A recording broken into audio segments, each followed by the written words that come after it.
Indecisions got me by the throat. Watching them all let go. How do I break from this strangle?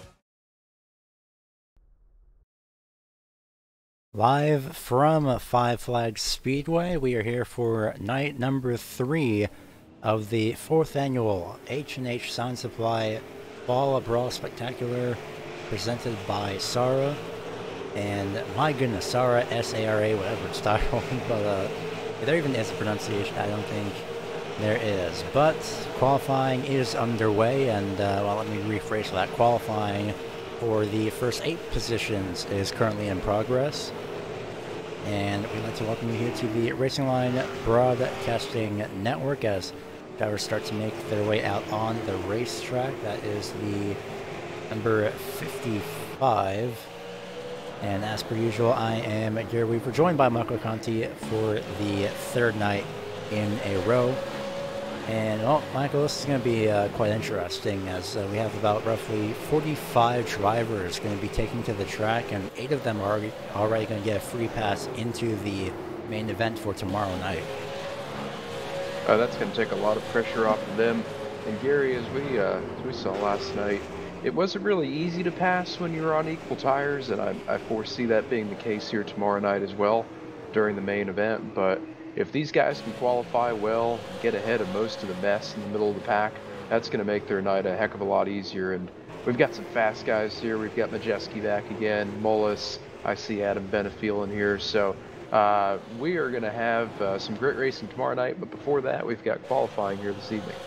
Yeah, it's going to be 250 laps tomorrow night, so just a little bit longer than the Tour Modifieds from last night. As we're currently watching the number 6 of Joe Schaefer Jr. running his time, the grid portion of this overlay most likely will not be used, depending on if it does work or not. That's still going to be figured out, but we might as well try it, see what it shows. It shows Jimmy Mullis and Ryan Matthews. Well, that is correct. They are the front 2 runners, but that will not show for the next session, which is going to be heat race number 1 for 60 laps.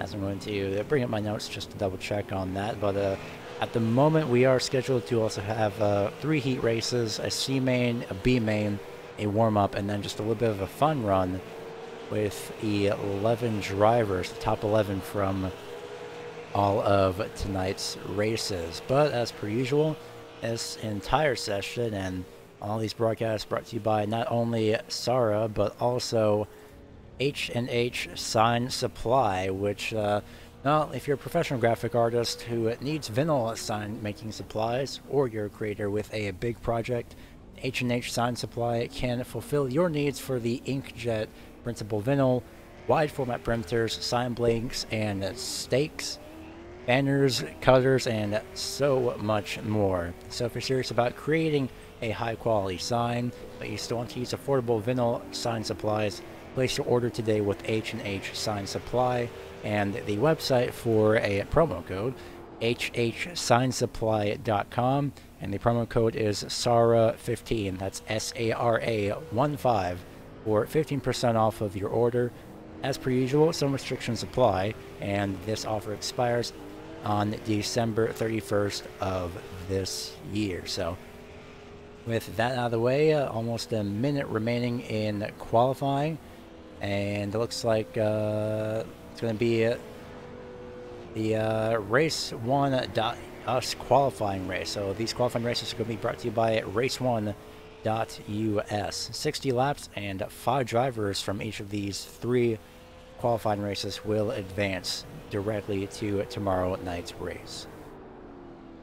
And it looks like the top 8 is pretty well set right now. Last driver to take a time was the 77 of Ryan Doucette. He slots in at about the maybe 11th or 12th position, can't really see, but he won't affect the top 8. It looks like the fast 8 are going to be as follows. Ty Majeski takes the top spot in the 91 car, about a half a tenth up in the field. 40 of Mullis second. Souza, Caudill, third and fourth. Matthews, Allman, fifth and sixth. And then Joe Schaefer Jr. and Tim Bills, seventh and eighth, will round out our Fast Eight here tonight. So from Keith on back, they will be racing it out to see where they slot in for tomorrow's main event.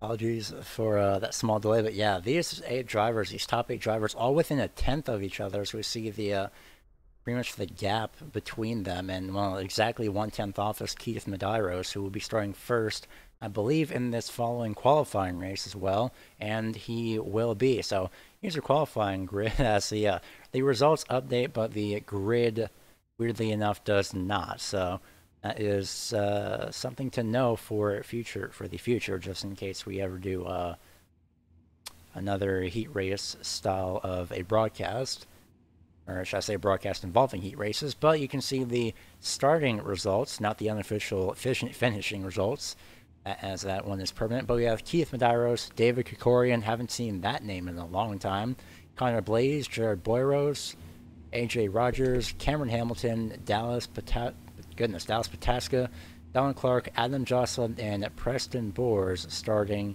in the first 10 positions. 14-car field, as we have Clay Snyder, Christopher Mann, Dante Curtis, Jason Benoit rounding out this 14-car field. The top 5 finishers will advance to tomorrow night.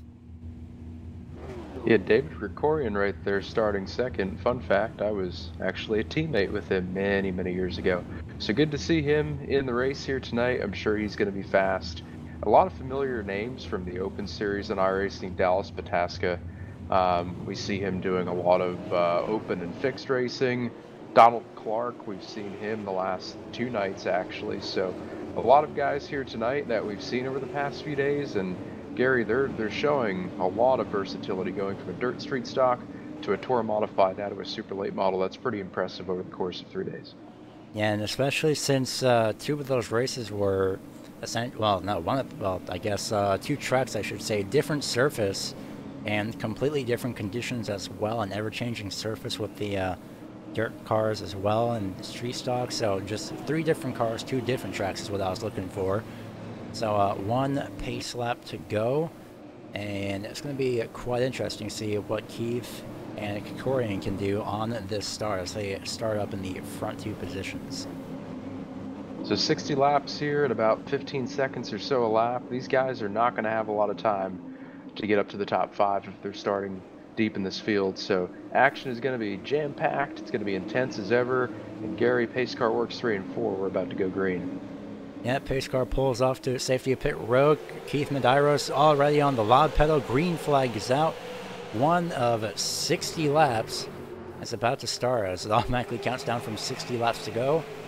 Everything is starting to sort through on the live timing, and already side-by-side battle for that 4th place position, but AJ Rogers on the inside, he's trying to get by. Looks like the number is at 23, and now it's a 46 actually, Jared Boyros for that 5th place position, 4th place rather. Yeah, that 5th place position, that's where we need to keep our eyes on. Obviously the winner of this qualifier, that's important too, but 5th place is where that cutoff is. Everybody after that is going to be in that final consolation race here later on. 17 is going to take 5th spot over. That's AJ Rogers. Behind him, close in tow, 23 of Pataska is right there with him. Yeah, it's going to be right on that back bumper. I saw Adam Jocelyn maybe a little bit on the back bumper of the 18, but unless he is still running single file, Clay Snyder is still running a SARA TV themed paint scheme as per usual. That's right in front of him. There goes the 61 to the inside, almost clips the left rear quarter panel of Donald Clark, but they'll both keep it side by side, continuing on for 8th place. And Clark has been pretty strong all week. Like we said, he's running pretty much everything this series has had to offer here. So he's going to try to make his way up to the 5th place spot so he can be guaranteed a starting position tomorrow night without having to run that race later on this evening. But right now he's got a little work to do, pretty much single file all the way through the field. Had 1 car out of the group here, but he's sorted it out, and he's back in line. Everybody quickly single file. Looks like there goes Pataska down to the inside of Rogers of that number 17 for that transfer spot, which is again 5th place. So Pataska's wanting to get up there early on as quickly as possible. So he'll move to the inside, pretty close racing right there through turns 3 and 4, and Pataska is now, at the moment, in line for advancing to tomorrow night's main event. Gonna watch that 23 car though. He looks pretty strong, but it appears that thing is a little bit on the tight side. So we'll see how the handling progresses for these guys here tonight. I'm not sure if starting tight might be better if the cars build loose, but if they build tighter, that 23 might be in trouble later on. But right now he's pulling away from the 17. So in is Pataska, out is Rogers. So he's got some work to do at this point. And he's got a lot of work to do, but he does have 51 more laps to do so. And something I noticed off the corner just a few laps ago, and again, as that 46 of Boy Rush, we're riding on board with him. I noticed just barely at the edge of the screen. He's gotten a little bit of right front damage from hitting the wall off of turn number 4, and there's the damage. You can see how crinkled it is as we circled around that. So it's going to be something to really watch out for that 46 to see if he can get that repaired if a caution does come out. Further up the field a little bit here, we've got a good battle for third place. You've got Krikorian leading the train right now, the 10 of Hamilton behind him, and then Pataska's in tow as well. Krikorian, though, it looks like he's holding up this pack.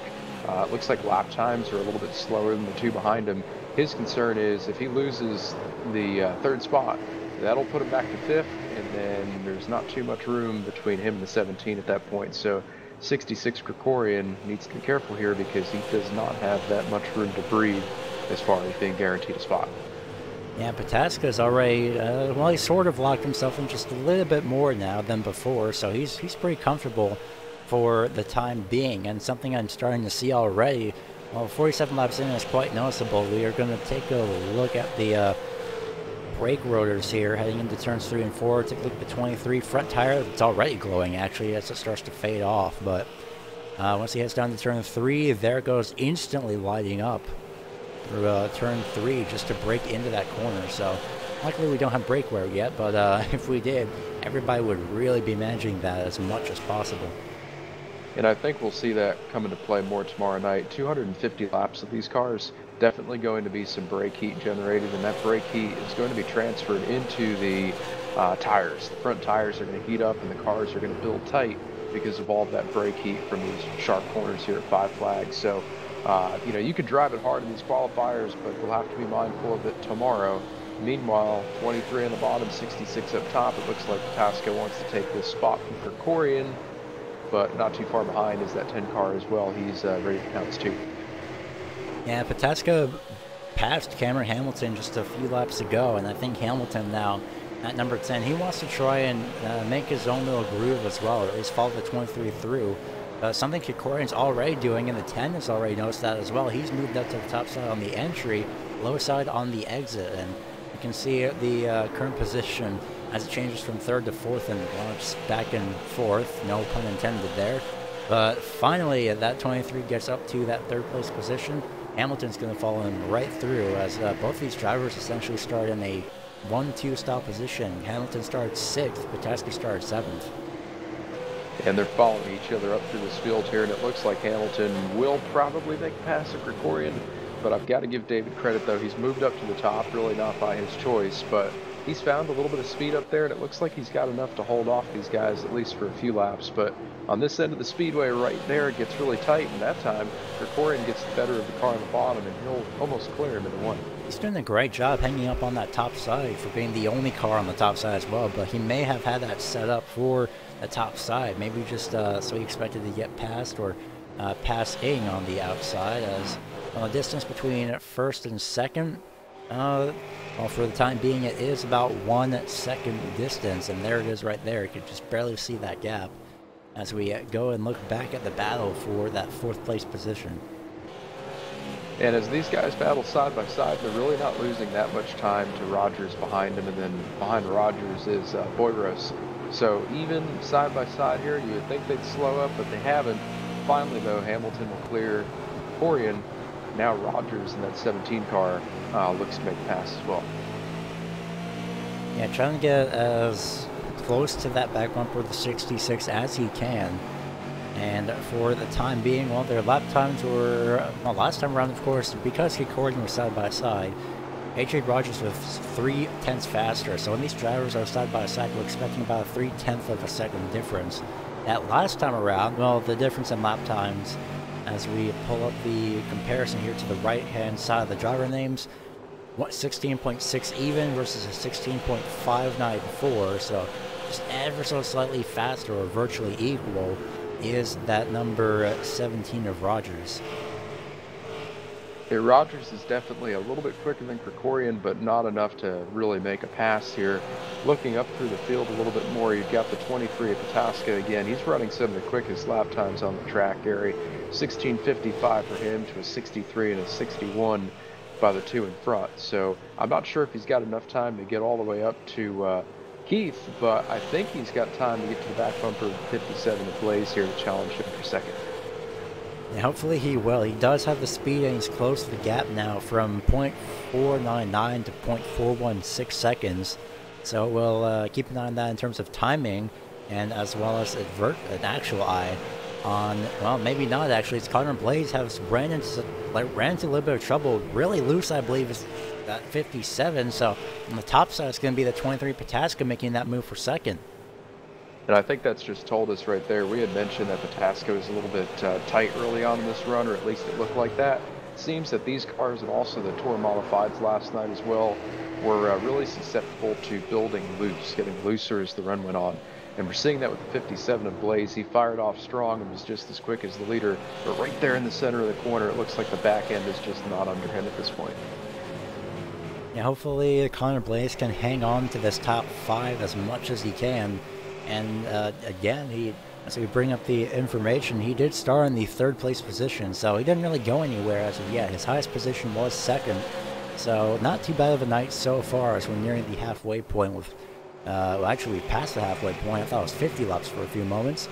It's actually 30 laps, so it's going to be 3 laps past the halfway point, and the lap time comparison between 1st and 2nd, it's going to come also with the comparison of the gap. And that's the starting grid. Wrong overlay. There we go. Well, about half a tenth, it seems, 0.05 seconds roughly separates the front 2 runners for the time being. And moving back through the field a little bit, Hamilton's still pretty comfortable in the 4th spot. And then Krikorian in the 66 back up the racetrack here. It looks like he's starting to really make some time on that top group. His 16:71 last lap was pretty on par with the cars in front of him. Yeah, and this time around, 16.66 and a 16.68 as from Cameron Hamilton and David Krikorian respectively, as AJ Rogers right now also just sitting in the same position as he has been, but he's got that 46 of Boyros breathing down that back bumper right now, and Boyros may have a little bit more momentum than that 17, so we could be seeing Boyros make a surprise appearance in the top 5 soon.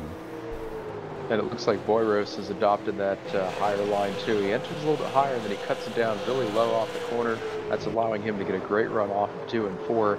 That looks like 17 of Rogers. He's picked up on that, and he's going to try to do the same thing though. But here he comes, Boyros in the bottom. He'll make a move in 3. And into the inside wall, unfortunately, is that 46 running into some more bad luck.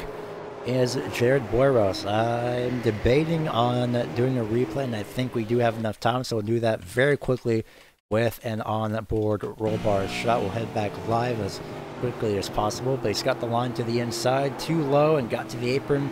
Actually, no, he barely missed that inside wall ever so slightly, so he got pretty lucky to not hit that inside wall. Back live once again, we can see the gap, and, well, just in the distance, a little bit of a battle brewing for what appears to be the 4th place position. 3rd place, actually. But Blaze is really struggling with the back end of that race car, just really loose, can't seem to be aggressive with the throttle up off. He's trying different lines, and got to give him credit for that. He's not just laying down and just running the bottom, not going anywhere, but still though, he's barely hanging on. Luckily, he's only got 19 laps to go. I think he'll be safe to transfer, but he's definitely got some work to do for tomorrow night if he wants to keep up on the longer runs. Again, 250 laps, we're going to have some long runs tomorrow night, and if the car is that loose, you know, we only could imagine how loose it will be 50, 60, 70 laps into a run.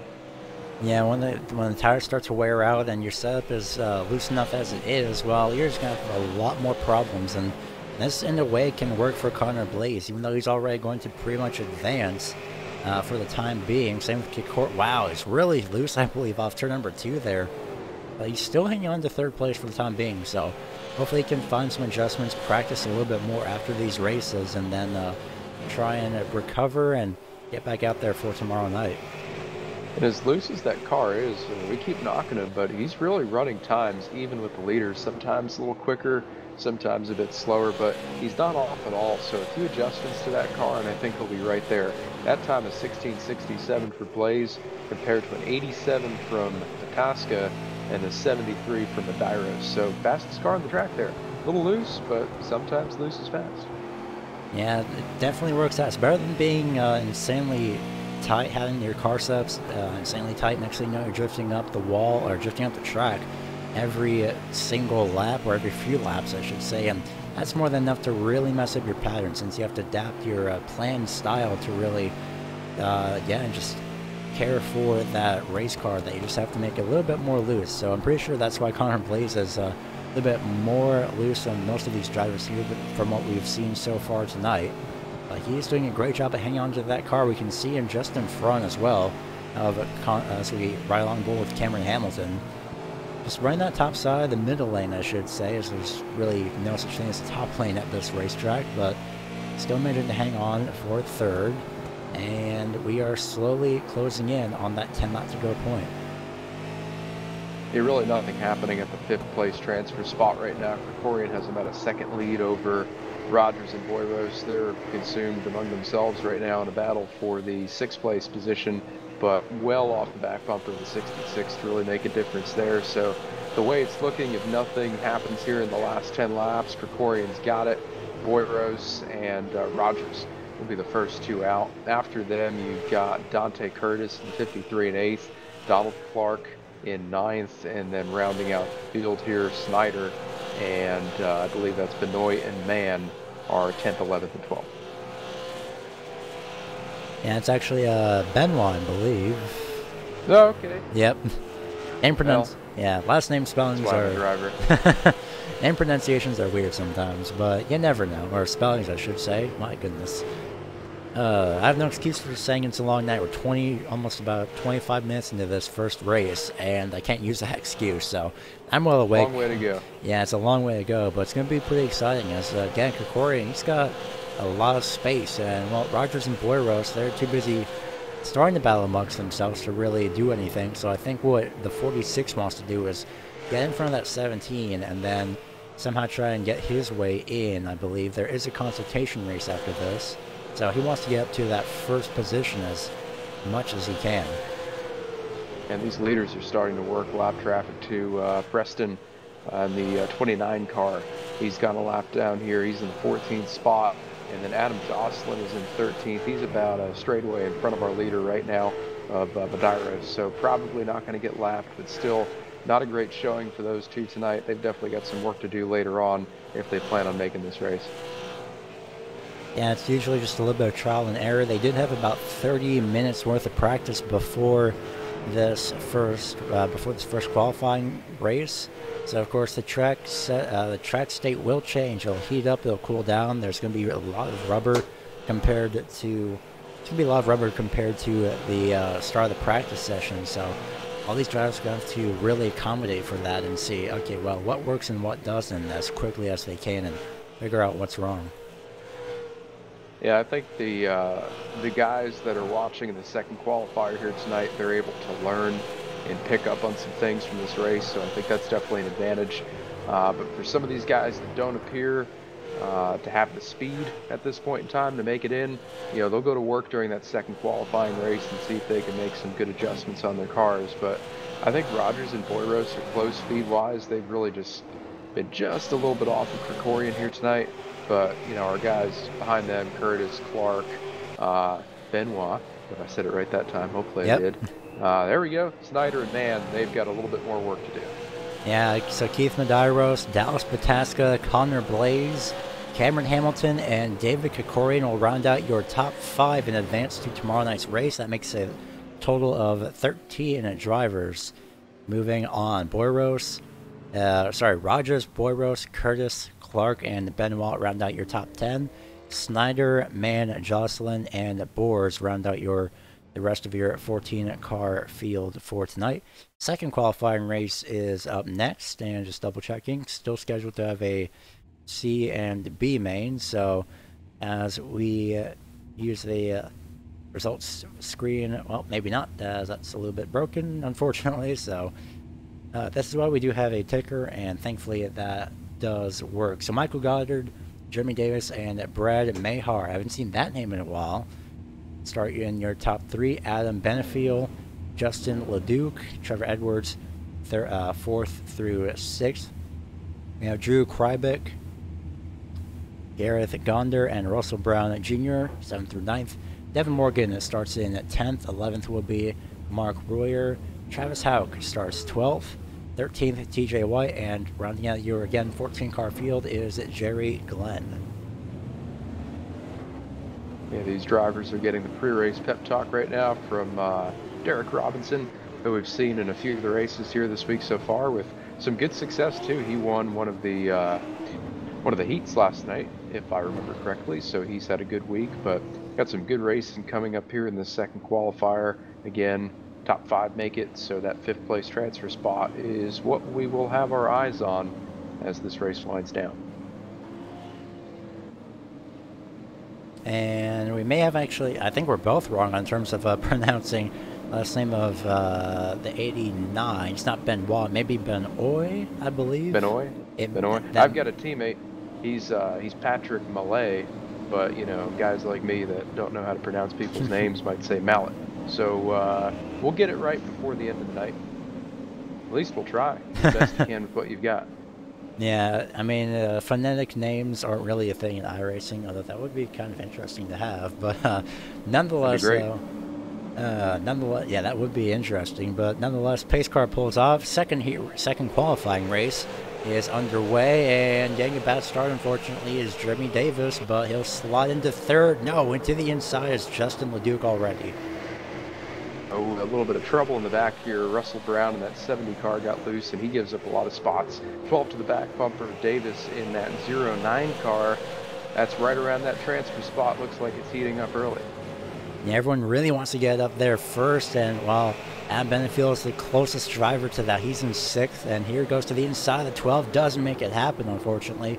Krybick continues to remain in that 5th place position. Brad Mayhar's kind of pulled away, along with Michael Goddard and Justin Leduc, but we're going to keep an eye on at least, well, battle behind the 5th place position, as unfortunately Devin Morgan is starting to slowly fall back. He won at Volusia a couple nights ago in the Dirt Street Stocks. Yeah, yes he did. He had a really good showing there, and he's doing pretty well tonight too. He's just got to make up a few more spots, and he'll be right there in the thick of this. But right now, Krybick holds that final transfer spot there in the 12th car. 83 at Benefiel, though. He knows his way around a short track on the simulation. He's in 6th right now. He's lurking, but look for that 83 car to make his way to the front before we're all said and done here. And in the back, almost a 3-wide situation as Gareth in the 81, Gareth Gonder, he had a little bit of a look to the inside, and I stopped myself from making a terrible pun of names there for a moment. So east to the inside of Devin Morgan on the inside in the 11. But right now, Morgan doing a great job at hanging on to that inside lane for the time being. Justin Leduc is looking all over that back bumper of Goddard for 2nd place. There he goes to the inside off of turn number 2. No momentum yet. Yeah, it looks like the bottom right now is the place to be, and that's what we saw in the first race as well. It's going to take a few more laps for the tires to wear out and the track to rubber in for that second line to be able to really fend off any challenges from the bottom. 81 car, Gonder, though, he's moving up to the back of the 7th place car there, so it looks like he's got some speed early on. Just doesn't have the track position to make it happen right now. And no track position yet, as we switch to the back bumper of Trevor Edwards there for a few moments, and now we're back to the back bumper of the 26 of Goddard here, and the bottom of the gearbox, or the bottom of the back bumper, I should say. And right now, well, it's pretty calm around, well, it's almost calm around the top 5, and Right, when I say that, I think the 12 just completely killed the pit exit cone. I saw something go flying up there, and it was probably the pit exit cone. I think there's multiple copies of that because that took a lot to replace. That's the second time that's gotten hit 2 days in a row as well. Almost got that time around. But Adam Benefield right now hanging on in that 6th place position just behind Drew Kryvik. And behind them, you've got Edwards holding off Gondor right now, but not by much, though. That half car length separated the 12 and the 81 for 3 and 4. So Gondor definitely looking to get around him here. Benefield just ahead of them a little bit, but not too far behind Devin Morgan. And Devin Morgan just taking on that outside lane. Didn't work out too well for him, but again, different setups are adapted to different conditions or different lines. So Morgan on top of that back bumper as much as he can be without actually running into the back. We're going to take a look at the 12 of Kryvik and the 83 of Benefield, as at the moment that's not the one that is the closest battle for the time being, along with the battle for second, or brewing battle for second I should say, between the 26.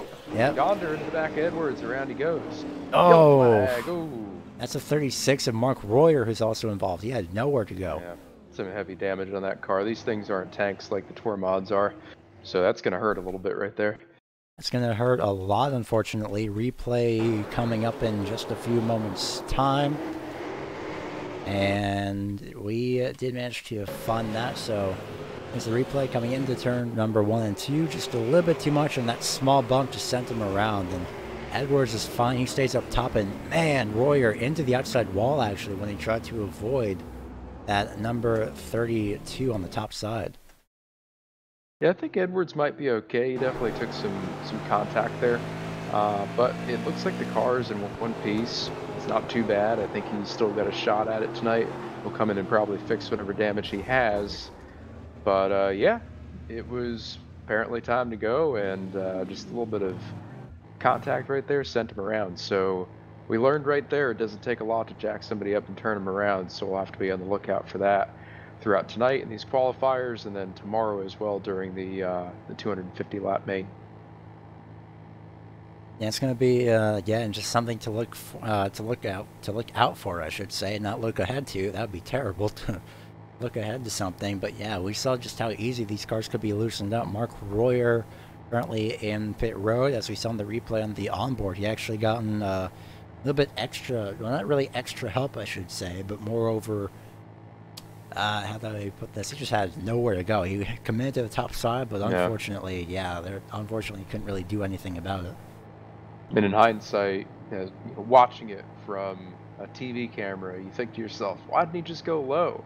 Well, when you're in the driver's seat and you're midway through a corner, doing well over 90, 100 miles an hour, whatever we're doing in the center of the corners here, it's hard to figure out where a spinning car is going to go. And unfortunately for him right there, Edwards didn't really go anywhere, just stayed in the middle of the track, did a good job holding the brake, but just picked the wrong lane and unfortunately ended up in the outside wall. So that'll all but finish off Royer's run to a spot in this one, but he's got some races coming up later on tonight where he can still redeem himself and make it into the main. Yeah, he still has that consultation race to look ahead for. So I'm going to double check because ATVO may not be correctly, well, not yet. So still scheduled to run Heat 3, the C main, and the B main. No consultation race on the end of iRacing. ATVO says otherwise. And fun fact for the fun run with the 25 lap feature at the end, the top 11 drivers from qualifying, I believe. Fun fact, that's going to be the top 8 inverted. So that's going to put a bit of a spin onto everything for tonight. Yeah, it sure will. Looking forward to that. Here we go. Pace car is off. Mahar with a great jump right there. Leaves everybody else in the dust as he heads into one. And we're going to take a look around the top 5. Kryvik currently in that position, but at the same time, so is the 09er Jeremy Davis. So essentially anyone behind the 09, and that may be Devin Morgan in a few moments, who barely avoided that first wreck. He may be moving up to the top 5 just right now. Live scoring says yes. Side by side says otherwise. He almost made contact off 2 as well. Still trying to make contact. Benefield up the track. 98 scoots on by behind Davis. That's the 98 car of Jerry Glenn. Really haven't seen too much out of him so far, but he's making his way to the front. But Benefield hung on the outside with nowhere to go. And the 83 stuck with absolutely nowhere to go unless he makes an opening, but he barely had one.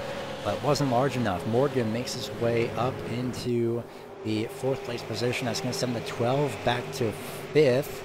For the time being, so now he's going to be in that same position he was already in, defending that 5th place position as best as possible, but he's got Jeremy Davis right on his back bumper. And Davis, who held the transfer spot for most of the first quarter, I guess, of this race, is now outside of that. So he's got to try to make his way around the 12 of Kryvik here, see if he can get back to the top 5. He's got a lot of room behind him right now, about a half a second back to the pack behind him. So he's got some room to play around, maybe change your lineup, charge the corner a little bit differently, but he's going to have to do something if he wants to get around the 12. And get around the 12, Davis is going to have to lay back, maybe brake earlier, accelerate sooner, maybe just let it roll a little bit longer and then accelerate, something that will help him out gain that momentum. And, well, nothing for the time being, but change position for 3rd place, as we saw Morgan right there on the inside of Justin LeDuc, ready to strike for that 3rd place position just after Michael Goddard had gotten by him. I'll tell you what, Devin Morgan, he's really impressed me so far this week. Again, he won the street stock race on the dirt. Really running well here tonight. Didn't start the best in this heat, but he's been methodical, he's been patient so far, and he's really been smart with how he's been making these passes. So good on him. That 11 car looks really strong, and I think he's going to have a good shot at it tomorrow. Back behind them, though, 7th, 8th, 9th, 10th. That's Glenn, Benefield, Gonder, who had to start in the back, and then Edwards, who is the recipient of the contact from the front of the 81 to spark the caution, is right behind the 81. So they found themselves again, and they are trying to work their way to the back bumper of the 83 and the 98, and there they are. And Morgan gets a little bit loose off turn number 4, as right now Justin LeDuc got to the inside, and he'll get right by, and still can't get by his Kryvik. He'll move to the inside off turn 2 on the back straightaway. No contact, but my goodness, that was so close for that number 12, and that's the closest you can get without making contact, I believe. As we ride on board, Morgan got really loose there. Wow. The 27 and Morgan, they both got loose right there. That was crazy. LeDuc and Morgan got loose in the same spot. So I think we're seeing the track change again, and I think this is the point where these tires fall off. And if you started off a little loose, it's just going to get worse from here on out. So LeDuc and Morgan did a better job that time by, pretty clean through 1 and 2, but those cars don't really seem to be on it at this point in the run. Yeah, it's not going to be running too well, and more than likely it is frustrating, especially since, of course, well, you have experience with, oh my goodness, I'll hold off on that, as Morgan really got into the outside wall. I think Kryvik may have helped him out or just caught to the back bumper, but Morgan is somehow barely hanging on to that 4th place spot. I praised Morgan before about being methodical and smart. I need him to back it down a little bit right here. He doesn't need to run into the walls. He's in. You know, Gary, he's in. He's in 4th right now. Granted, not by a lot. He's got 56th up his bumper. But he's just got to keep the fenders on it if he wants to try to make it into this race. But right now, he's struggling. He's struggling big time. And I know what he's going through, but he's just got to hang on. Just 25 more laps and he'll be there. And now, well, yeah, 25 actually. So I was going to say, with your experience in the... 81 around. Oh. He saved it, but had some contact there with Trevor Edwards. So 81 and 32, some contact again. But that's not what sparked it, though. I'm sure you'll get a replay up here in a second. But I think the 81 might have had some help from Glenn there in the 98. Now we're going to take a look at this replay, just coming off of turn number 4, and the 98 heads down. Oh, actually it was a double help from the 32 to the 98 to the 81. So that was basically a triple contact, essentially, and somehow nobody goes around. Well, a full 180 degrees around, I should say. Yeah, around enough to spark a caution, but not around enough to completely spin out. So no worse for wear there, just a little bit of damage for the 81 and 32, but probably not enough to really halt their progress up through the field, though, I wouldn't think. Yeah, it doesn't look like any major damage has really went through them, so nothing really, again, just too major. Everything is pretty much fine for the most part, so it's back under caution for the second time, and if I can finally bring up a topic here, I was going to say, a few laps ago after all that action happened, that, again, you've had experience with open setups, and more than likely also had to deal with loose setups for a long time, so how did you manage that, aside from, you know, just trying to, I'm assuming changing your driving style in the process? Well, you have to be mindful going into the race and going into the run. You have to be mindful of what kind of car you have. If you know that you're going to be a little bit tight, you're going to do things inside the car to preserve the right front, because you know that's the tire that's going to get worn out the most. You know your car.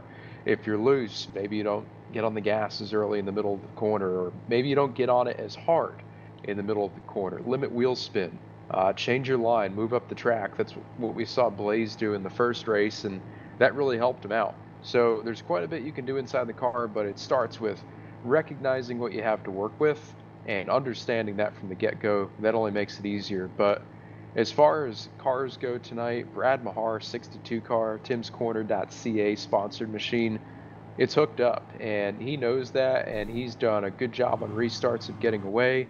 He's kept the car clean, he's kept it tidy and consistent, and that's what's going to win the race tomorrow night.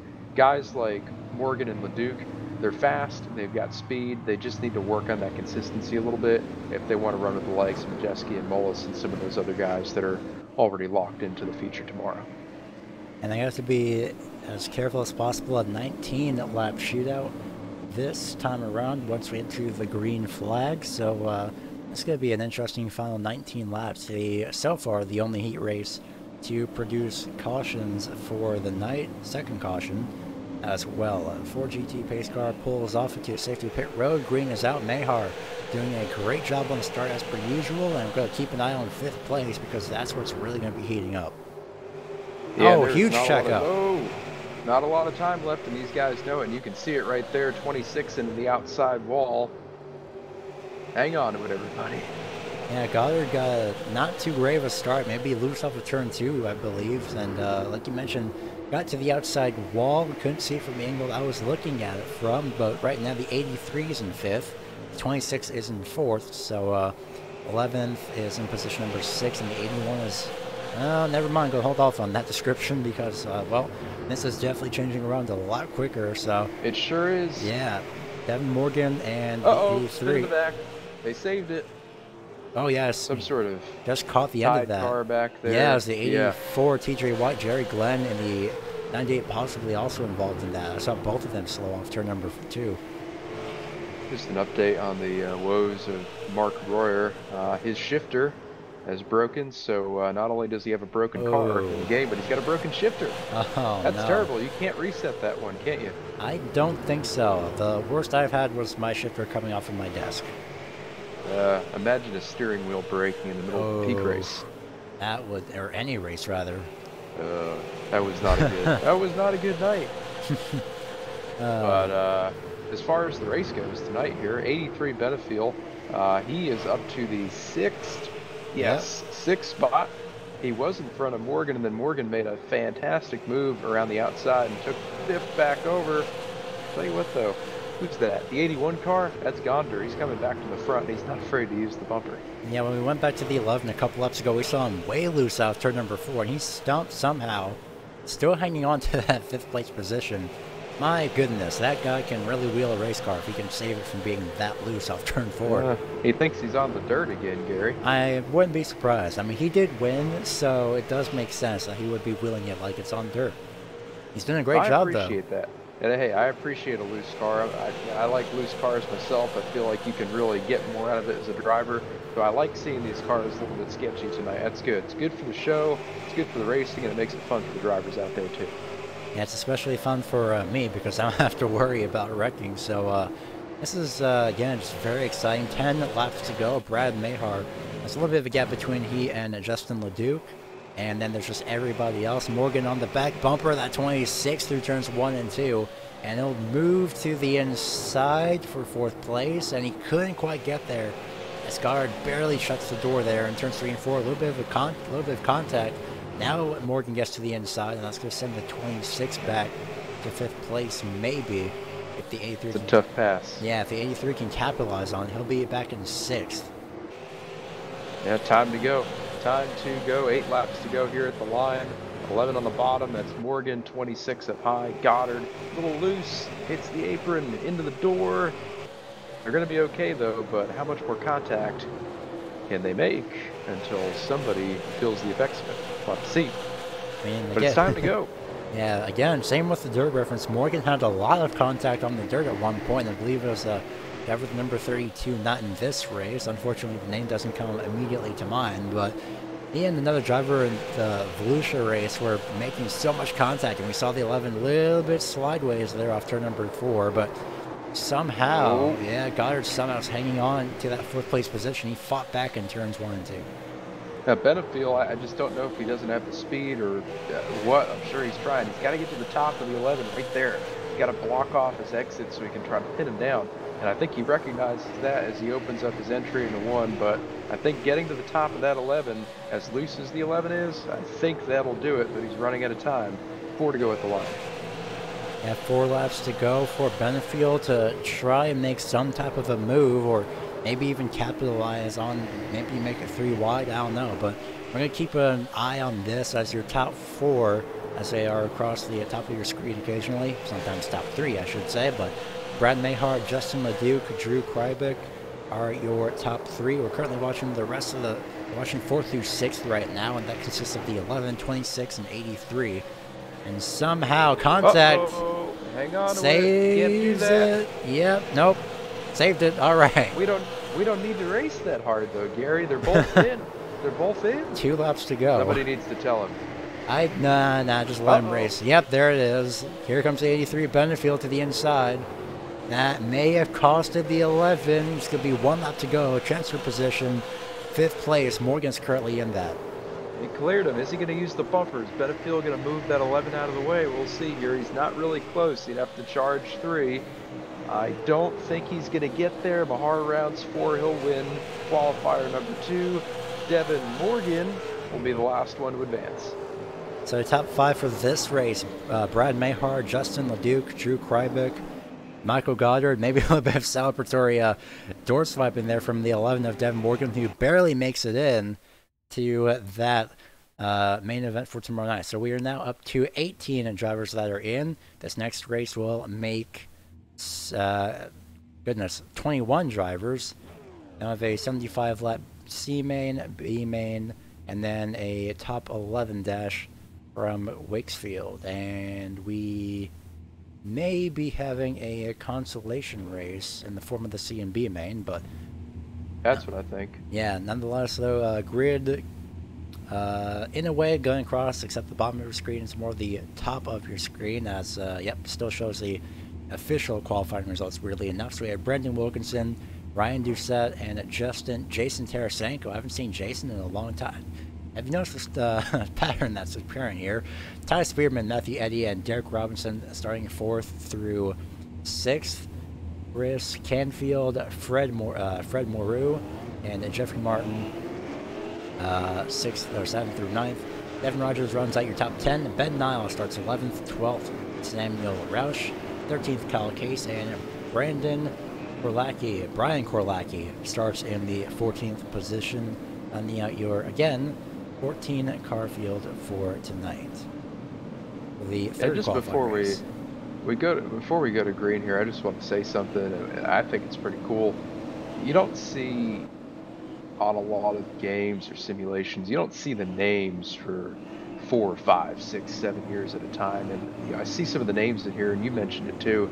Some of ththese guys, we haven't seen them in years. But here they are again for this huge league race that SARA is putting on here for these guys this week. And all of the drivers are back. You've got guys that have been on the sim for 10 plus years now, still coming back for more. So I think that's pretty cool. And I think that is going to make the racing tonight and tomorrow that much better. You've got the hungry young guys who really don't know what not to do, and you've got the veterans that are ready to eat too. But we're going to go green here, and we're going to see who can make it into the main tomorrow night. Yeah, it's going to be very, very exciting as already contact up the racetrack goes the 65, I believe that's who that is. It's at the 03. Not sure, it's a 69 actually of Derek Robinson in a different color paint scheme this week, as or tonight I should say, as he's in the, again, super late model, but everyone quickly single file. Matthew Eddy falls into the 5th place position. Yep, and Eddie's another driver that we've seen here this week, and he's had some decent runs too. This is probably the best he's run though. Right now, he's in the transfer spot. Yellow flag is out. Caution off of 4. Samuel Roush involved with Devin Rogers. Looks like Roush has some pretty heavy front end damage. Not sure about Rogers though. He looks pretty clean, but Roush a little bent up on the front end. We're going to take a look at this replay through turns 3 and 4. Roush slides up ever so slightly, makes contact with the 25, gets clipped again, and hello, somebody else. I think that was the 72 of Ben Nile? No, that was the, I'm not sure who that was. Kyle Case, I believe, who made contact? Yes, it was. 16 of Kyle Case barely makes just a little bit of contact when he was coming through to avoid that wreck off of turn 4. But other than that, no major damage for any of these drivers. Yeah, I think everybody's going to be okay after that. So plenty of time to go. 4 laps into this thing. We'll get them regrouped, get them lined back up, and go back to green here in just a second. And it's going to take a while to get back to green. And I was going to mention, the last time I've seen Jason Tarasenko was when I helped do second commentary on SARA TV with, I believe, Derek Robinson. And that's pretty much how I got into this. I was thinking, well, let's see. Aside from their awesome overlays, what else can I do? Oh, I know. I can offer to commentate. So that's how I found out about Jason Tarasenko. I remember mentioning his name a lot. I believe he won a race, actually, the time I was here. Finished top 3. But that was in the Sim Marketing Solutions Super Series over on Wednesday nights, I believe. Going to double check that just to make sure. Thursday nights, actually, so I was close. I believe they were on Wednesday nights the last time, but other than that, though, it's great to see Tarasenko back, and I haven't seen him in a while, so I may or may not have a little bias for him to hopefully get in for tomorrow night. Tarasenko has some interesting sponsors here, too. We've got Salty Hooks, Midwest Power Source, and the Hub Used Giveaways. So again, and that's what's cool about iRacing too. See, I've never heard of those companies before, but they put themselves, proper English, themselves, on a simulated race car, and look at that. I know them now. Gary, you know them, and for whoever's watching, you know who those guys are now. So if anybody out there is watching and you want to put your name on a simulated super late model, it really doesn't cost a heck of a lot, and you get some good notoriety too. So it's a pretty good idea, if I say so myself. Yeah, it's absolutely amazing to see her own company get shouted out and sponsored as well on iRacing. In a way, it's free publicity for not too much money, a lot less money than just to race a real race car. Because trust me, that would be absolutely terrible. But green flag is back out, and well, Jason Tarasenko is already down to the inside for a second, but Doucette's going to edge him out ever so slightly for the time being. But nope, still back side by side. All eyes are on 5th place. Yeah, the top's not really there yet, so Eddie is going to be the benefactor there on the bottom in the 88 car. We're 2 wide, 2 rows deep. He'll clear him. Tarasenko gets around Doucette. Eddie's still trying to work clear of Spearman up there up top, so that'll put Spearman back to 5th. Robinson works the bottom, and he's going to try to take that final transfer spot if he can. Yeah, he's trying to get there, and he's got it for the time being. So Derek Robinson moves Ty Spearman down to 6th place. And right now, everything's pretty well. Aside from these drivers, it's pretty much single file for the entire field. And Spearman's doing a great job hanging up on that outside lane. Hey, sure is. And there's really not an outside lane right now. He'll be clear. Not quite. Not quite. I thought he was going to take it, but we're still early here, so smart move. He tries to clear the 0-3 of Canfield, can't get there, clears him again, still leaves the lane. Maybe he's trying to work the top end. It looks like he's really not that keen on getting back to the bottom. So Spearman trying to find out if there's a top lane here early on in this heat. And he's trying to find what line is pretty much available to him as he falls back. So Derek Robinson now is in the transfer spot. Chris Canfield, well, he's working his way up there at the moment as he'll move to the inside and try and get by. But right now for second place, Doucette tries to get by Tarasenko as really they somehow got by each other pretty quickly on that restart. But Doucette going to repay the favor and push that 21 back to second place, back to third place rather, or at least try to. He's going to try, but it looks like, again, the pass in the bottom is getting a little bit harder as these tires grow older. He will make it happen, though. Doucette up to second. Tarasenko back to third. Eddie Hungary in fourth, and then Robinson not far behind in fifth. And Matthew Eddy is starting to seek a little bit of redemption, and I don't believe he didn't really have a lot of good luck. He had a lot of bad luck last night in the tour mod, so this is going to be a good way for a road to redemption here for tonight if he can finish in the top 5. Yeah, and right now he's doing a good job. Really good pace, good line. Car looks like it's hooked up in the bottom. He's making inroads on Tarasenko. So Eddie in the 88 car, and he moves up to the top right there to try. But Eddie in that 88 car, he's going somewhere. Yeah, he's slowly starting to get onto that back bump for the 21 Tarasenko, and well, relatively equal lap times as per usual. Going to hold off on that as the fastest driver in the top 5 is Ryan Doucette, with a 16.3 second lap time as opposed to a near 16.5 for Wilkinson, so almost about 2/10 faster that last time around. This time around, about the same distance and different lap times, just a 10th off. Yeah, it looks like Doucette definitely has a good piece under him tonight. He's been fast all week as well, or faster whenever he sits in from what I've seen. So Doucette, a little faster in the leader, about a 10th again right there. So the top 2 have begun to separate themselves from Tarasenko, Eddie, and Robinson, 3rd, 4th, and 5th.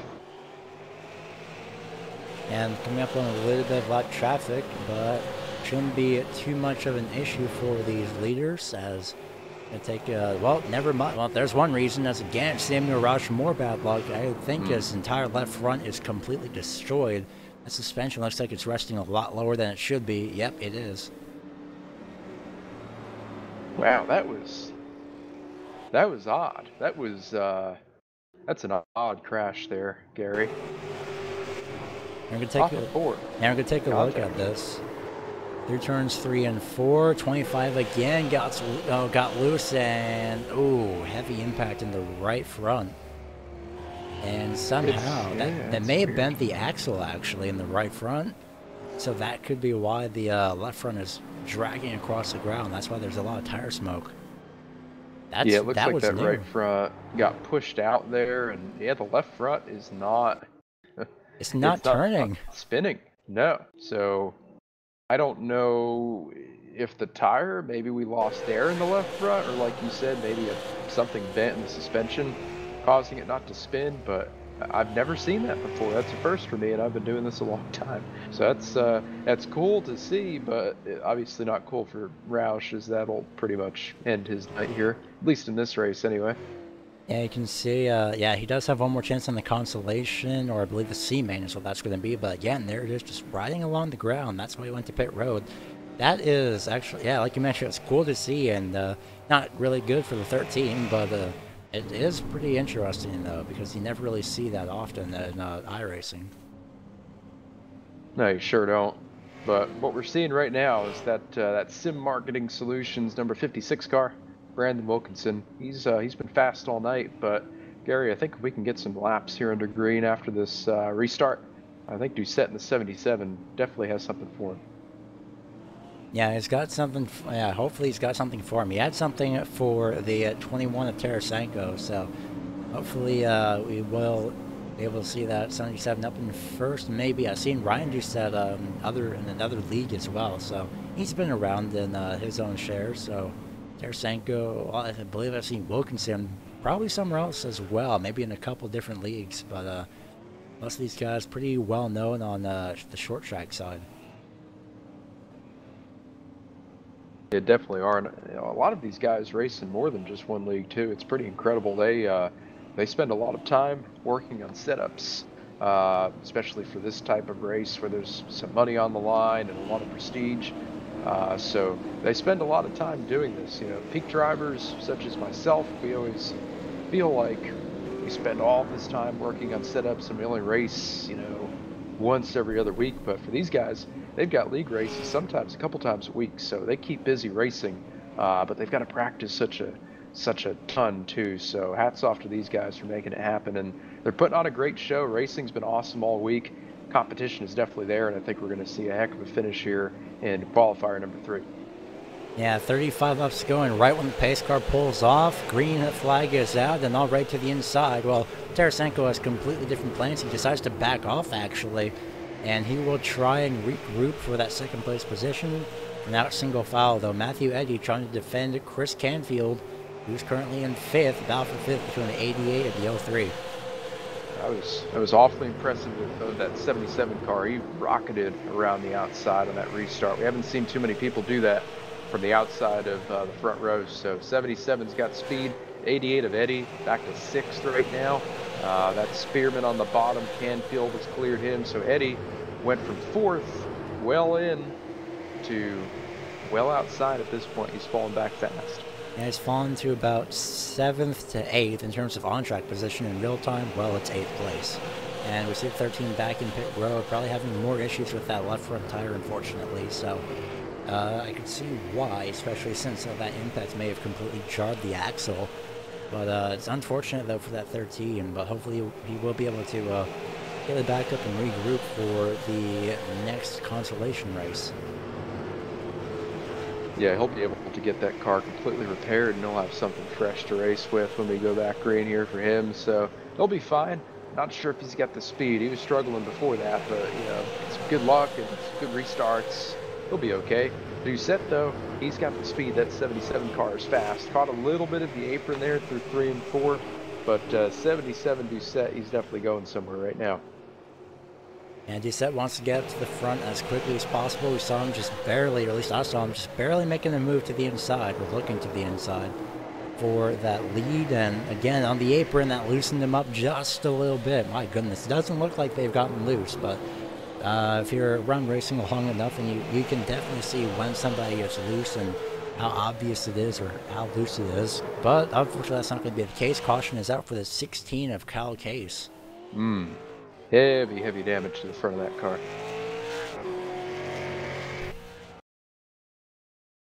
Just loose. Yeah, it looks like a self-spin through turns 3 and 4.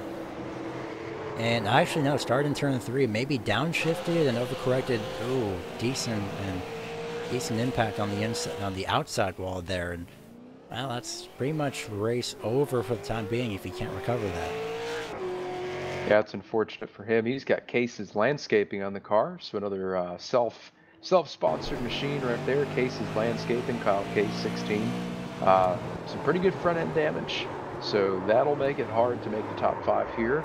He's gonna have another chance later on, which is good for him. Again, struggled a little bit in this one, didn't really have the pace and was toward the back of the pack. But great thing is they'll have some time to work on these cars. Not a lot, but just enough, make some adjustments, and we may see him back here later on tonight.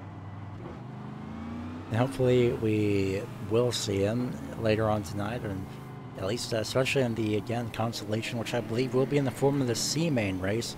And then the top 4 of that will advance to the B main, and the top 4 in the B main advance to the actual race. So the drivers that run the C main have a second chance, and essentially, instead of just running 60 laps and being into the race, as we get just a little bit of quick math here, but it should be 60 laps plus the 75 plus another 75 laps. That's 210 just from tonight.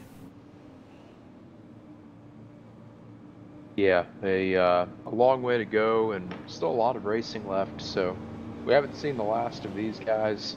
Again, they've got some work to do at this point, but you know what? Never say never. Racing is very unpredictable. You don't always have to have the fastest car, or you know, don't have to be the best driver sometimes in that particular night. Just have some things go your way, and never know what can happen. Yeah, some drivers have actually, in actual real-life NASCAR, some drivers over the years have gotten essentially where upset wins, which are shock winds as well, and sometimes they're absolutely insane to look out for, because my goodness, they just come from up out of quite literally absolutely nowhere, and that is pretty cool to see. So going to get the 1 to go signal this time around, and we will have to bring this up 21 laps to go at the green flag. Yeah, we're gonna have a good restart here. Again, Doucette had a pretty decent jump last time. Still not good enough to really take the fight to Wilkinson, but he was starting to get there when we had that caution come out. So I think he's still got a shot. Plenty of time left. We'll have 21 laps to go when we take the green. Current transfer spot is that 03 car of Canfield. He's in 5th. Spearman will start on the outside of him, try to take that spot. Not a good restart from Doucette, though. Yeah, Doucette did not get going on that restart, unfortunately. So for the time being, you'll fall back to 5th. Tarasenko, he's been trying to get up to 2nd this entire race, and he finally makes it through. Can he keep it, though, is the question. But right now, for 5th, this Canfield is currently in that position, trying to hold off that 62 of Ty Spearman, 92 of Ty Spearman, rather. Yeah, and Robinson is now in the transfer spot, but he does a good job. Got a great run off of turn 2, cut it to the bottom. He'll pull in front of Spearman. Spearman right to the bumper of that 69 car, though. That is the battle for the transfer. Yeah, I thought Derek Robinson was going to get forced down that top side, but he somehow managed to get around that 92 and find that momentum, make his position in front of that 92. So Spearman's going to be, well, there goes Spearman. Oh. Saves it, though, off turn number 4, but that's going to send him back from 6th to what is now 8th. Yeah, that won't bode well for him with 17 laps to go, and we take the start finish line here. I don't know if he's got enough time left, but again, things can change. We won't count him out yet. 92, though, he's going to have a long road to hoe there. And 92 is going to be taking a little bit of a longer time, unfortunately, and he's probably mentally kicking himself for that, but hopefully he can. That's a good sign, though, essentially, that you get loose off the corner, because it shows you're pushing the vehicle, your car, so hard that you're getting loose. And speaking of pushing vehicles, Ryan Doucette basically just bump drafted the 21 about 3 times from the angles that we are looking at right now. So he's right on that back bumper and a little bit loose off 4 as well. Yeah, he wants around, and he wants to get to that 56 car ASAP. Because I think he knows he's faster than him, but the longer he gets held up behind Tarasenko, the less shots he's got. Throws it in, a little bit of contact there off of 4, loose is the 77. Holds it together, though, and they'll be side-by-side off of 2. So you have side-by-side. Mathieu is going to be side-by-side with Spearman for a few moments, and not anymore, as we watch this battle for the 2nd place position. Of course, these drivers are in. Doucette finally gets by, doesn't even move up the racetrack to go in front of that 21. That could have been a mistake, maybe, but in a way, it does also make sense. It is a defensive line as well, so not keeping that inside lane open for that 21 for a crossover attempt. And Fred Moreau is the closest driver to that 6th place position. We haven't seen him throughout this night as much as usual. He did start 8th, so he's been in the top 10 relatively the entire night. Just off of estimation, he could be advancing his way into the main event. Yeah, he sure can. He's showing some speed here late in the game, so not sure if he saved tires, or maybe he's got a longer run car, or maybe he just didn't have some restarts earlier on that helped him get up front. But he got a good one last time, and he's right at the bumper of Robinson. He's well within contention to get that 5th spot. Yeah, I believe you did mention that, yeah, we were on the topic of some drivers just suddenly making their appearance out of absolutely nowhere, so that does make sense for this 55. He can get in, that's going to be great. He has 9 laps to do so, but the lap time difference, well, 2 tenths faster. Nope, scratch that. Last time around was 2 tenths faster. This most recent time around, to come to 9 ago, equal lap times between the 55 and the 69. And it's going to be hard to make a move if they're running the same laps. It looks like he's a little bit better for 3 and 4. Just needs to get the run in the right spot. You know, a lot of times in short tracks, he'll run up to a guy's bumper in the middle of the corner and will accelerate away from you just because there's nowhere to go. So he's going to take it up high. He's going to get a really good run off of 4, and he just needs to keep trying that out. And I think with the right brake, he can make it happen. Yeah, if the right brake, he can make it happen. If he can get by that SARA TV H&H sign supply sponsors, sign supply sponsor machine. Go saying that 3 times fast. Of that 69 of Derek Robinson. So hopefully Robinson can hang on to that. His brake rotors are glowing just like everybody's. We mentioned it, and I still love to look at these brake rotors. Are they on the front? Can barely see them, but definitely visible under braking. So 5 more laps to go, and everybody is pretty much single file from Wilkinson to Doucette, Tarasenko, your top 3, Chris Canfield in 4th from literally almost out of nowhere. He did start in the 7th place position, and Derek Robinson rounds out your top 5, but he's got the 55 of Fred Moreau right on that back bumper with 3.5 laps to go on the back straightaway. And nothing really happening up here for the top spot. Spearman slowed for 3 and 4. He'll head to pit road. Not sure what's going on there, but looks like Wilkinson, he's got Doucette at bay. And unless he makes a mistake, I think we'll come away the winner here of this qualifying race. But still, battle's close for 5th. Holding station about a car length off of the Robinson car is Moreau. So nothing's really changed there, but we'll keep an eye on that one over the last 2 laps. Yeah, definitely keeping an eye on this, as this is going to be a quite interesting battle. Again, your top 4, as your top 5 is not yet officially top 4. Well, scratch that. Never mind. Doucette's got to the back bumper of Wilkinson. But could it be too late? That could be the question. Oh. Final lap. We're going to take a look at this race win. Couldn't get the there. Run off at 2. He's going to drive it in. Not going to get there, though. Wilkinson, 56 Sim Marketing Solutions machine. Oh, wow. Wins this one. Doucette was way loose. Yeah, Doucette was, wow, flooring it through. So it's Wilkinson, Doucette, Tarasenko, Canfield, and Robinson that advanced to the main event. I want to take a look at that again. I didn't see that until Doucette was insanely sideways. My goodness, that was absolutely exciting to see.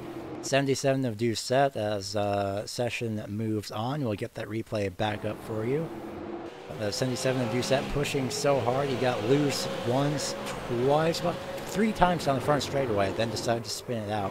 And that's the 3rd time this cone has been killed this week. Oh, that poor cone. Well, up next is going to be the C main 62 laps instead of 75. 14 drivers once again. Your top 4 will advance to the B main, and then the top 9 drivers of the B main advance to the feature, which is tomorrow night, I believe. And it will be tomorrow night's feature. Yeah, sure is. It'll cap off a full week of racing here for us, won't it? And it's going to be an exciting 250 laps, and all this is just qualifying, so this is going to be even more interesting. But we do have across the top of your screen with our makeshift grid in the form of our ticker, Jason Benoit, Russell Brown Jr., Kyle Case start 1st through 3rd. Clay Snyder starts in 4th. Running our top 5 will be Travis Houck. Brian Kolacki starts in the 6th place position. Christopher Mann, TJ White, Jeffrey Martin, and Adam Jocelyn round out your top 10. Jerry Glenn starts in the 11th place position. Ty Spearman starts in 12th. Hopefully he can recover. Preston Boers starts 13th. 14th, Mark Boyer, who did not grid. Mark Royer, I should say. And Samuel Roush in 15th, which is probably going to be 14th if Mark Royer doesn't make it. Yeah, we'll see if he can get it together here, but let's see, it looks like we've got 4 drivers coming out of this one, is that correct? Yes. All right, so 4 spots up for grabs here, so we'll see who can take it. Yeah, so the eyes of the 5th place position, that's now going to be the 4th place position, and that's going to be even more interesting. 62 laps instead of 60, so just 2 extra laps this time around, and that could make a big difference as the pace car pulls off. And the field is in control. Jason Benoit, he brings the field to the green. Clay Snyder is 4th for the time being. Scratch that. 5 timing is a little bit weird. TJ White in the 6th place position. He'll be trying to get around 90. Brian Korlacki, who is in 4th. Let's take out the 00 Travis Houck on the inside. Yeah, great battle for the lead here. Snyder up top. Benoit on the bottom. Into 1 and 2. They're still side by side. These guys are going for that top spot here early on. Benoit sideways. Well, He's that gonna saves save it though. Very He's gonna bottom lose lane. a lot of time. 3 wide and 3. Oh, somebody's at the top of the racetrack. That's the 84 TJ White. More bad luck. Look at this huge scramble of cars. They made it. Brian Korlacki got loose off of 4, but he somehow kept it Oh, going. not No! great. There's a spin in the back. Oh. Double incident. Oh man. 2 crashes. Remember when I said those 2 extra laps would make a difference? Well, I was right, because we're now on 60 laps to go. So, Yeah, we crashed 2 laps earlier. my goodness, that was absolutely insane for 2 laps worth of racing. This is going to be worth a chopper angle and a little bit of a slow motion replay as well. It started pretty much all the way in, let's see, we have 2 separate incidents. As far left-hand side, the 90 comes down on the 89, ever so slightly. The 98 went up on the 02, so those are 2 incidents happening at once, and then it was just on from there. Yeah, I mean, it really all started a lap before that when Benoit got loose off Samuel of 2. Roush gets involved in that too. And him getting loose off of 2 there, that lap before, really stacked up the field. They were 3 and 4 wide through 3 and 4. Surprised they didn't wad it up then, and just too many cars going for the same spots down at the other end of the track. I don't think TJ White made any contact whatsoever in that wreck. And well, maybe he did. Maybe he did. We're going to take a look from when he got forced up the racetrack from turn number 2. So this is a lap before the wreck. This is, yeah, just a lap before the wreck. A bit of contact, gets forced up the racetrack ever so slightly into the outside wall through and off turn number 4. So he's pretty much fine. He's at the back of the field at this point for the most part. And he sees the O2 spinning. And, oh, no, he does make contact. That was the 90. Was that the 82, I believe? It could have been the 82. I'm not really sure about that. We'll get a number on that driver, though, in just a few moments' time. That the Ty Spearman, that TJ White made contact with. That was the 29, actually. That was Preston Boards. Here from the back bumper. And nowhere to go. Yeah, just that's a tough spot when you've got such a small track and so many cars on it at the same time. There's really nowhere to hide when there's a crash. Cars pinballing back and forth, inside wall, outside wall, not too far spread apart. There's really nowhere to go, and unfortunately for those guys back there, just a lot of victims who really had nothing to do with the initial start of the wreck, but they just had nowhere to go after that. Look at this, Clay Snyder in the, well, unofficially the number 3, but the 3IN with the SARA TV on, well, pretty much everywhere. Rolf Designs as well. There's, yeah, Matt Rolf Designs, actually. There's the M, so it's M Rolf Designs. Again, self-sponsored cars, and that just makes for everything. That is just absolutely amazing. Good thing we zoomed in on this. You're welcome, Matt. But, yeah, seeing all these, like, small logos of the sponsors here, and yeah, and just shows how much support that these drivers can get. Yeah, we've got some sort of smoky moonshine sponsoring the 00. That's a cool one. Oh yeah, I see that. Mike, yeah, it's a little bit of a yeehaw sponsor on that apparently. So, Clay Snyder, oh, somebody's up the racetrack. That's the 16. Way up the racetrack. That's Kyle Case. Uh-oh, Roush around again. More bad luck. Oh. Man, same he corner. Just can't catch a break. That's the same corner as well. He's got less damage, and right when I say that, there's the front end damage from earlier. So, yeah, you just cannot catch a break whatsoever.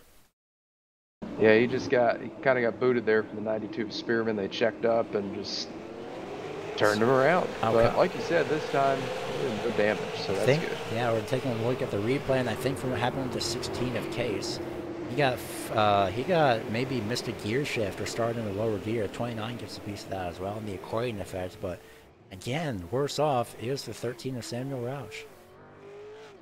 Yeah, I'm going back to watch the 16's restart as well there. As you said, just did not get going. Could he have left it in third maybe? It looked like he did. Take a look here. Yeah. I mean, it sounds like he got going decently.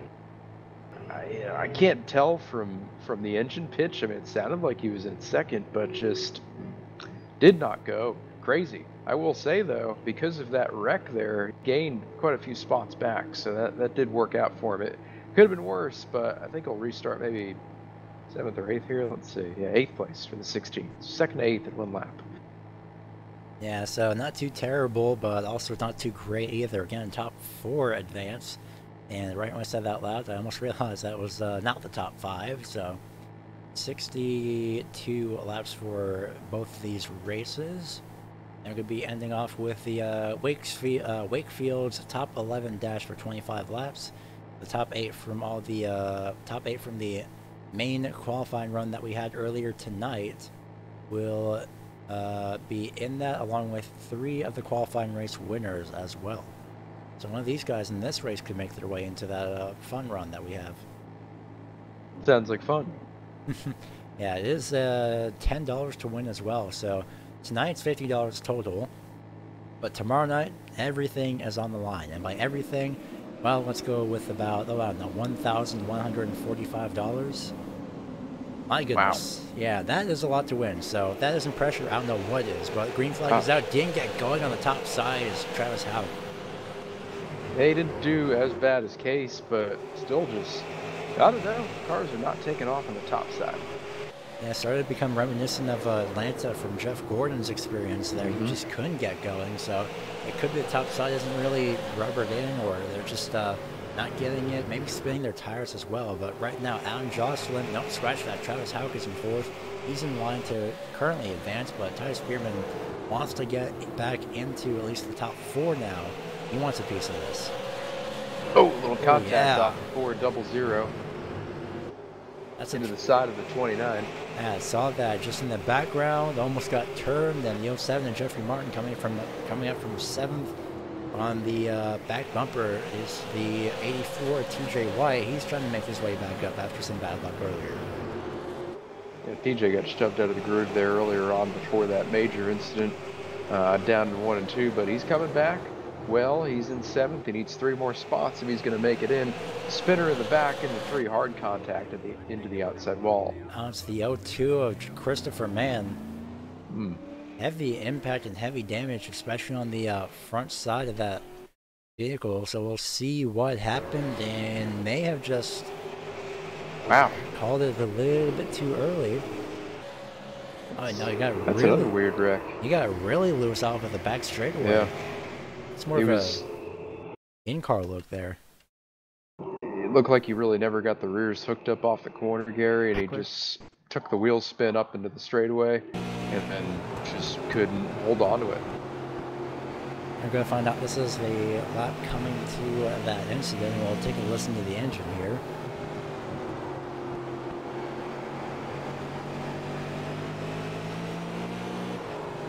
No, it could have been just the banking.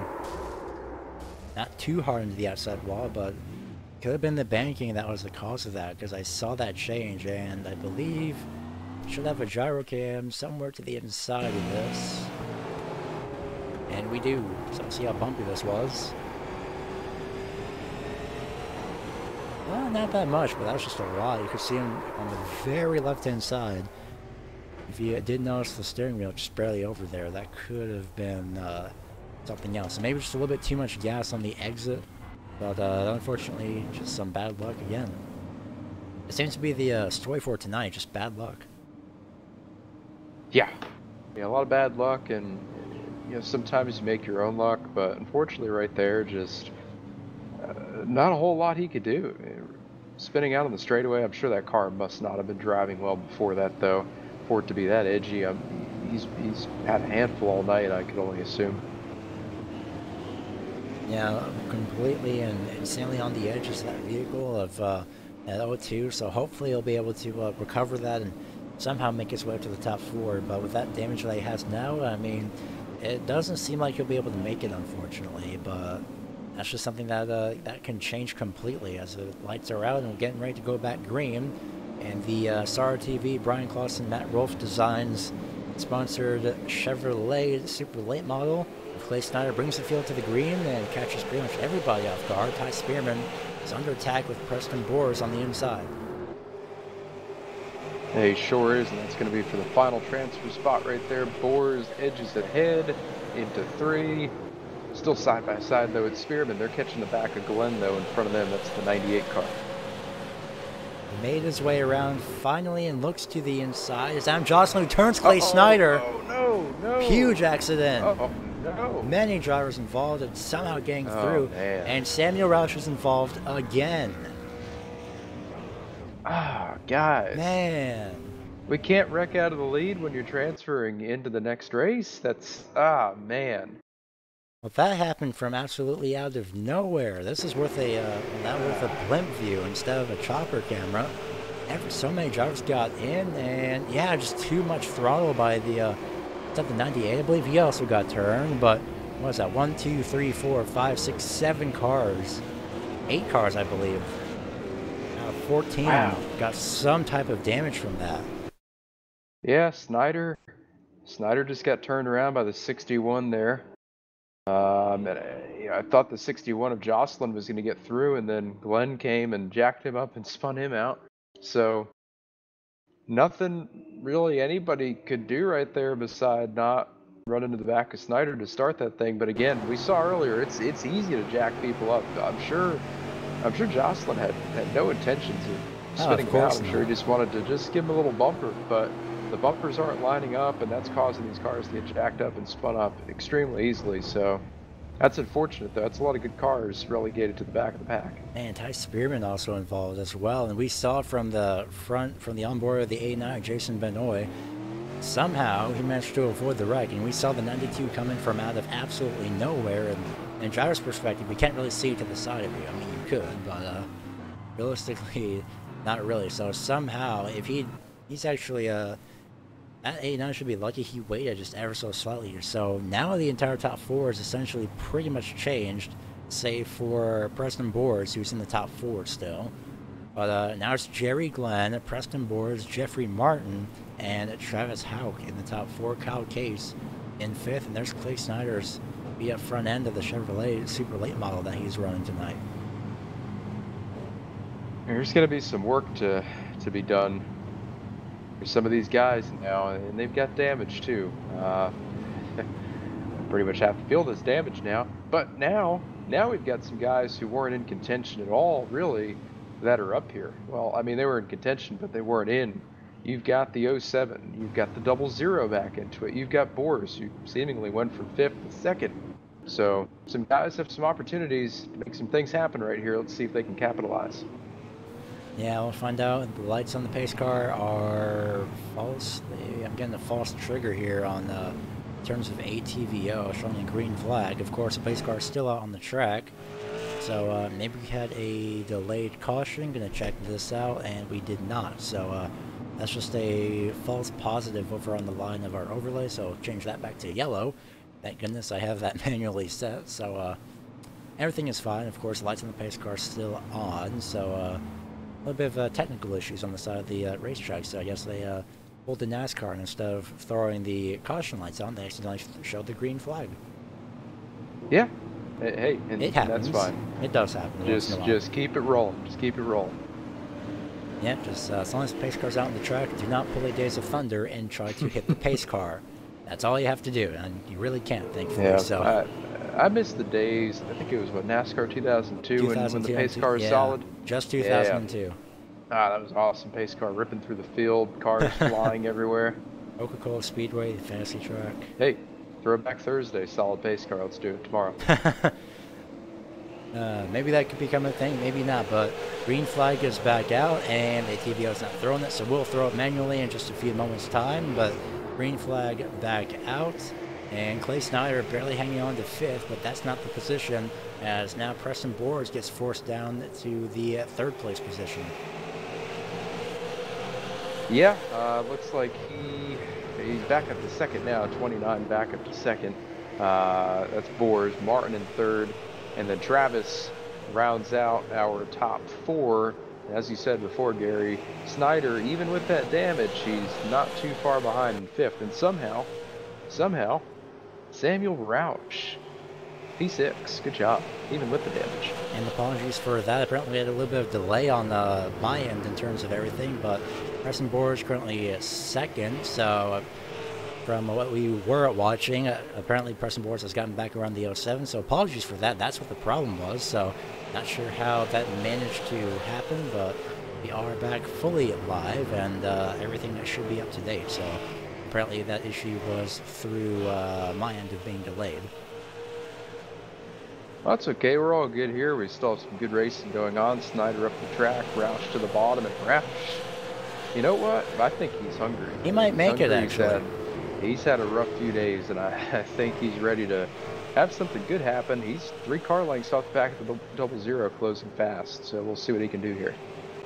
He might make it, as the heavy emphasis there. I mean, he does have a lot less damage compared to having stuck left front wheel as he did, I believe, the last qualifying race, or 2 qualifying races ago. But he is caught up to the back bumper of Travis Houck. Can he get by him and stay in front of him is the question. No, he's there. I mean, a 10th and a half a lap, 16:68 for Houck to a 16:52 for Roush. He goes to the bottom and he clears him. Clears him. So he's going to drive away. He could, yeah. For the moment, it is redemption. Yeah, 16.5 versus 16.6 in the form of the 13 and the double zero, respectively. Last time around, 16.5, and of course, since Travis Houck was off the racing line, 16.9, so 4/10 of a second off. Again, there's that 3 to 4/10 of a second off from running a different line. And Samuel Roush is going to be chasing down Jeffrey Martin in the 07. Yeah, he's really found an extra gear here tonight, and he's going. Look at that thing fly up off of turn 2. Yeah, it's going to move up to the 3rd place position. Catches Martin. He checks up. Travis Houck moves to the inside. They save it and they keep going. That's going to leave the inside open for Travis Houck, who gets back and forth for the time being. But look at how many drivers I've just introduced to this battle. Adam Jocelyn's caught back up into this battle. Yeah, it's not good for him. He's got to get back up in the 4th, or else who knows if he's going to make it. Yeah, 20 laps to go. 19 when we cross the line once again. And Samuel's gotten by almost. Now he clears him on the back straightaway. But for the time being, though, I don't know. He caught Jeffrey Martin. Martin's still in 3rd, so he's fine. Samuel Roush had a big moment there, though. Caution is out. Let's see what happens. 2-car wreck in the back. Jason Benoit and Kyle Case again. Yeah, Benoit from the pole to crash. Hasn't been a good night for him either. Yeah, Kyle Case again, more bad luck, and essentially the same thing that happened between Roush and Roush and the 07 of Martin. Just a little bit of contact, and well, this time the 89 and the 16 both went around. 92 of Spearman. Did he get by? There's the contact, and oh no, he completely sent the 16 around. Got a piece of the 89 as well. Somehow making it through though was Brian Korlacki. Great avoidance by him. Yeah, not bad at all. Yeah, we're gonna have about what 12, 13 laps to go when we take the green here. Looks like Mr. Roush has some work to do again. It's going to be an interesting shootout, I will say that for sure. Sure will be. Got a lot of guys that are going to be desperate here to make it in. This is pretty much the last shot. Yeah, and this time we are 100% back live, so it didn't really miss much since everybody has been single file, so you know, it does take a while for everything to get worked out, but you never know. There's always some type of technical issue. But nonetheless, though, under caution, 16 laps to go for the time being. And this is going to be a very interesting 11-lap dash. Apparently, not only does the winner of the Wakesfield's top 11 dash get $10, but 2nd and 3rd also get $5 each. Well, that's a pretty good deal, too. Essentially, the entire top 3 is going to be racing for some type of money. And it looks like, well, this is going to be interesting, actually. And this may be, I believe, a race award for tomorrow night. Yeah, race night. So tomorrow night in the HydesPrize.com head-to-head throwdown, $25 will be awarded to one of the drivers in row number 6 that finishes ahead of the other. So, in a way, kind of like a championship, but you get $25 instead of points. So, pretty much like a championship, just for a lot less money. But that's pretty cool. Though. That's a good way to incentivize folks, even if they're, you know, maybe not right up front. Still have something to race for there, and $25, hey, take it. And it looks like the feature race winner will win $300, And that's going to be a part of the total race night purse for $1,145. Ooh, that's a lot of information. Yeah, I think we need to get out of the booth and get on the track if they're giving away that kind of money. No, I'm good. I'll stay up here. I may still run down there. Oh, you go ahead. You could be the literal in-race reporter, putting literal meaning to in-race. It's fine. Not just caution, during the actual race. If Carl Edwards could do it, so can I. It is possible, just probably a little bit more difficult. Just don't do it side by side. So, green flag back out, 13 laps to go. That's going to be an interesting number to restart on. So, Adam Jocelyn, Samuel Roush on the top side. He restarts in 5th. He'll slot in behind. Carl Wall. Ooh, that could be Mark Royer in the 36. It could be, because he just dropped out. So. His shifter broke earlier. Looks like maybe something else broke right there. Not good. Yeah, I'll take a look back at that as quickly as possible, possibly during the warm-up if we will have one, and we will actually. So right now, though, Adam Jocelyn under attack from Samuel Roush, but Val just in front of them could be fine. Nope, never mind. Val just in front of Samuel Roush could be fine now, because Adam Jocelyn is to the inside. He could force Jeffrey Martin back, and side by side with Roush. Yeah, Jocelyn, really good recovery for him. He was spun around off of 2 before and went to the back of the pack, and he is back up into a transfer spot. Position number 3. Here comes Roush to the bottom trying to take 4th. He's there to the inside. Gray car versus gray car. The only difference is, well, green and red, so that's actually quite interesting in paint scheme designs. And tries to get in front. Yeah, he almost got in front of Clay Snyder. Now he does. So Travis Martin wants to get into the front 4 positions with 8 laps to go at the start-finish line. Here comes Snyder to the inside. And Snyder was our leader not too long ago before he got spun around over there for 2.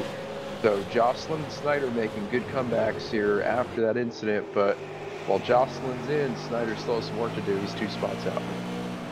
Yeah, he's playing a little bit of a Matt Rolfe, running somehow very well with damage on the front end. So Matt Rolfe had damage on the front end at Volusia. Clay Snyder doing the same thing, except it's on asphalt and the super late model, which does have a dirt variation actually. So nonetheless, though, he's trying to get to the inside. He moves to the inside, and he'll have the position. Almost contacted there twice actually. No, huge net code. There it is. There goes the 07, just a 1-car incident. Oh, Kyle Case again. No, that's Brian Korlacki, actually, the number 90. Oh, man. Oh, he really plowed in right there, didn't he? Yeah, he had damage on that 90 car. He had absolutely nowhere to go. He was fully committed to that top side, and one of the most he could do was just brake as hard as possible. And that was he wasn't having a good night to begin with either. And that was a little bit of net code, though, from the 07. The first contact with the wall, not too bad, but, man, heavy impact from the 90 of Korlacki. He was doing great running in the back without any issues whatsoever, but just, again, nowhere to go. So we're going to have about, what, a 2 to 3 lap shootout by the end of this one? Yeah, I think so. I think we'll have a few laps left, potentially. We're on, what, lap 58, working 59 right now. So, yeah. Probably a little shootout here to finish this one off. I don't think Korlacki even saw the 07 up there because of the paint scheme. I didn't until just about as too late. So maybe Korlacki just couldn't really do anything about it. Just decided, well, you know what? Let's just slow down as much as possible and lessen the damage. But unfortunately, he had nowhere to go. But as far as the restart is concerned, well, if we do get the 2, we should have a 2-lap shootout. We'll see what the lights do this time around on the front straightaway.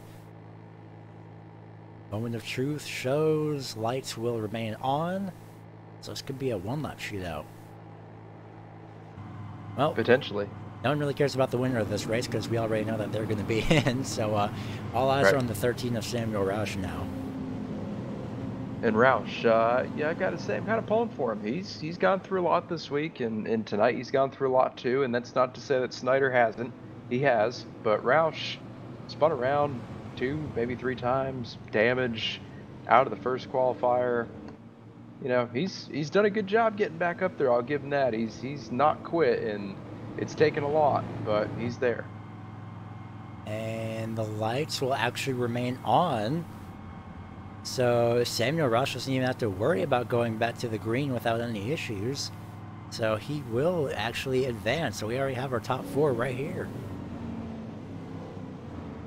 Man, all right, well, there you go. Samuel Roush got really lucky. I'm pretty sure he was worried too, but once the call came down, it was with about 6 laps to go. Ace car may have came out with 6 laps to go, caught the field at 5 to go. Usually about 4 laps of pacing, so that could be pretty understandable. White flag is out for the number 98 of Jerry Glenn, who advances into the race tomorrow night. Same with Preston Bors, Adam Jocelyn, and boy, oh boy, is net number 13 insanely lucky.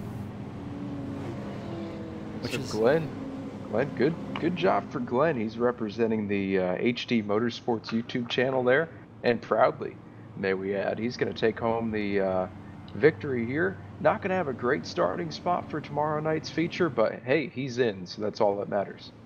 And he did make it in, and we'll get a good shot of that front bumper as well. There it is.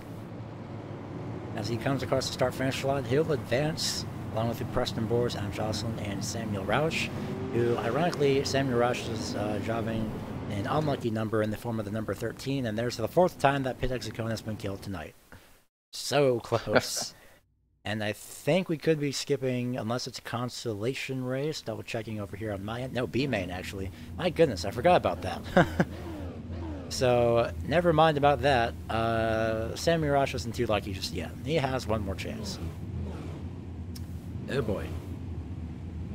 That's going to be quite interesting, actually. So, it's going to be AJ Rogers, Adam Benefiel, Fred Morrow, Jared Boyrose, Gareth Gonder, who's currently not on the grid, Matthew Eddy in 6th, 7th, Dante Curtis, 8th, Jeremy Davis, 9th, Ben Nile, 10th, Donald Clark, Trevor Edwards, Devin Rogers, Jerry Glenn, Preston Bores, Adam Jocelyn, and Samuel Roush round out your 16-car field. This time it will be the top 9 drivers that enter to advance, so almost about half the field.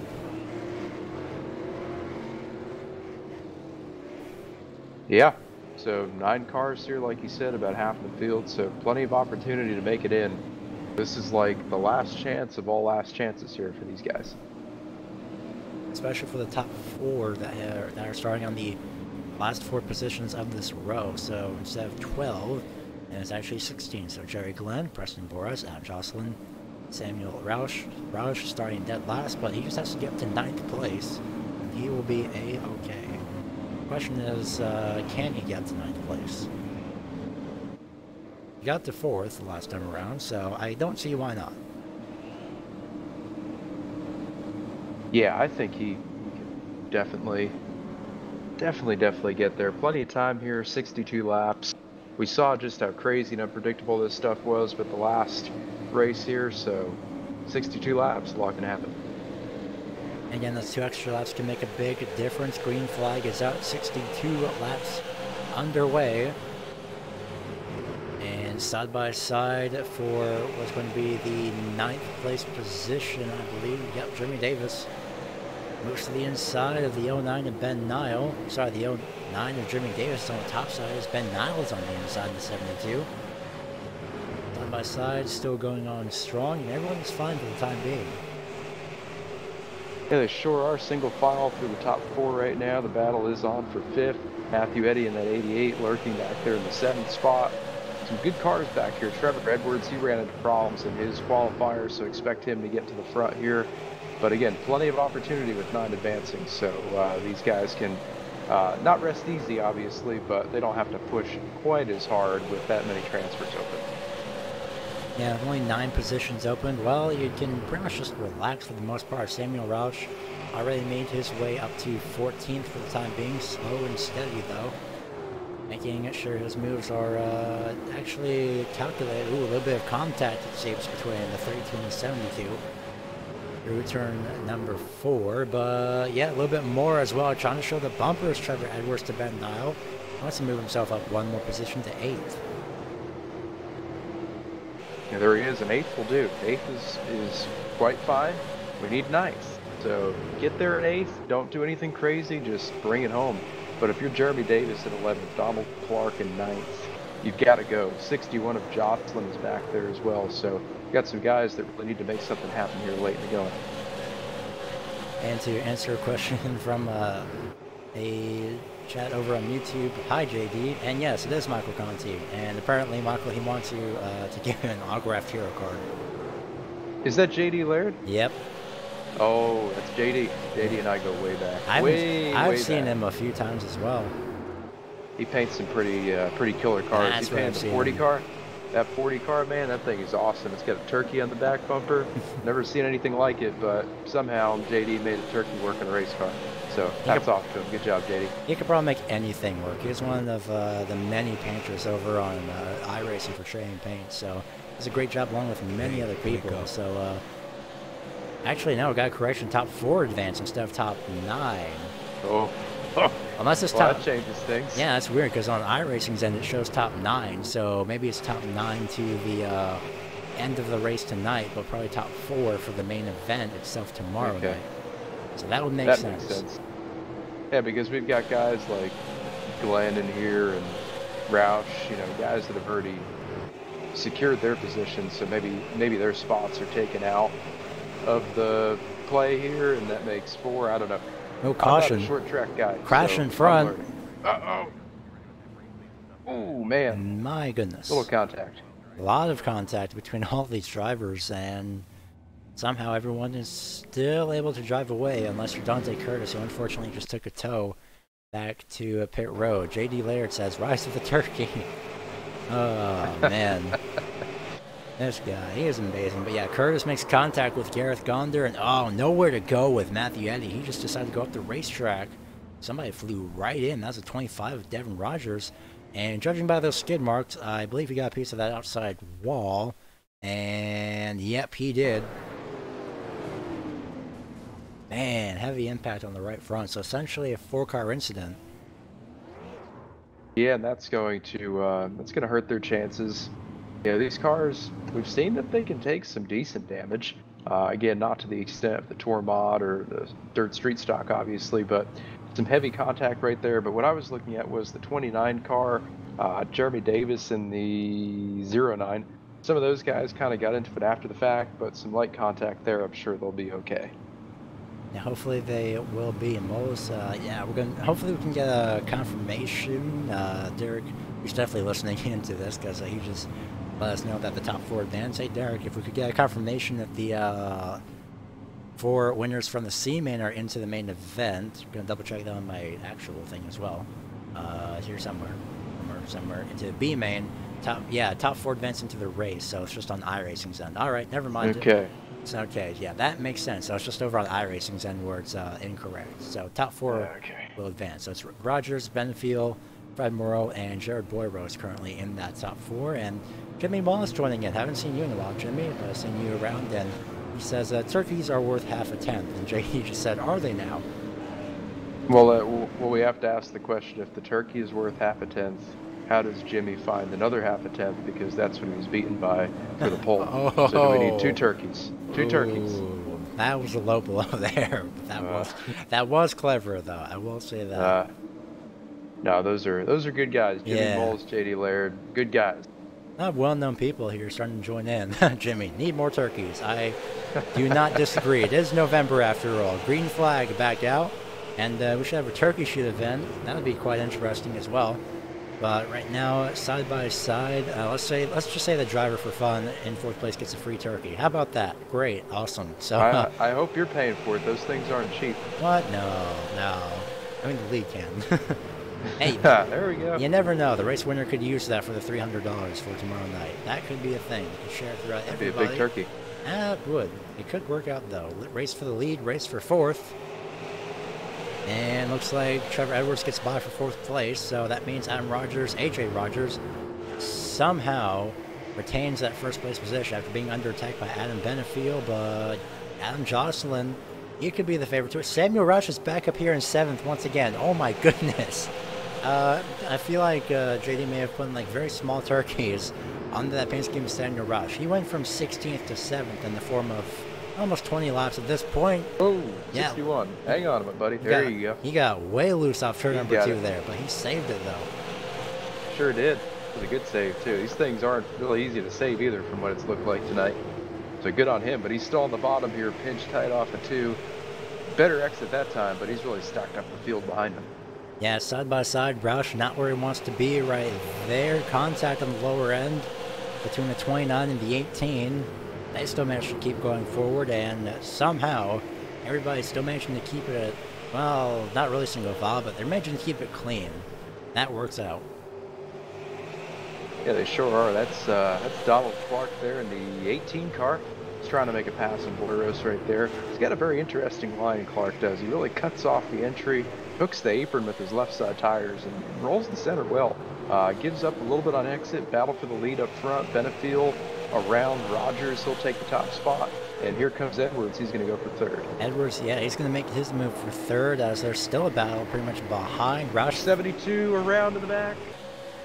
This be a huge wreck. Not sure why caution hasn't come out yet. It has to be thrown by race control manually, hopefully. There comes the leaders around. Oh boy.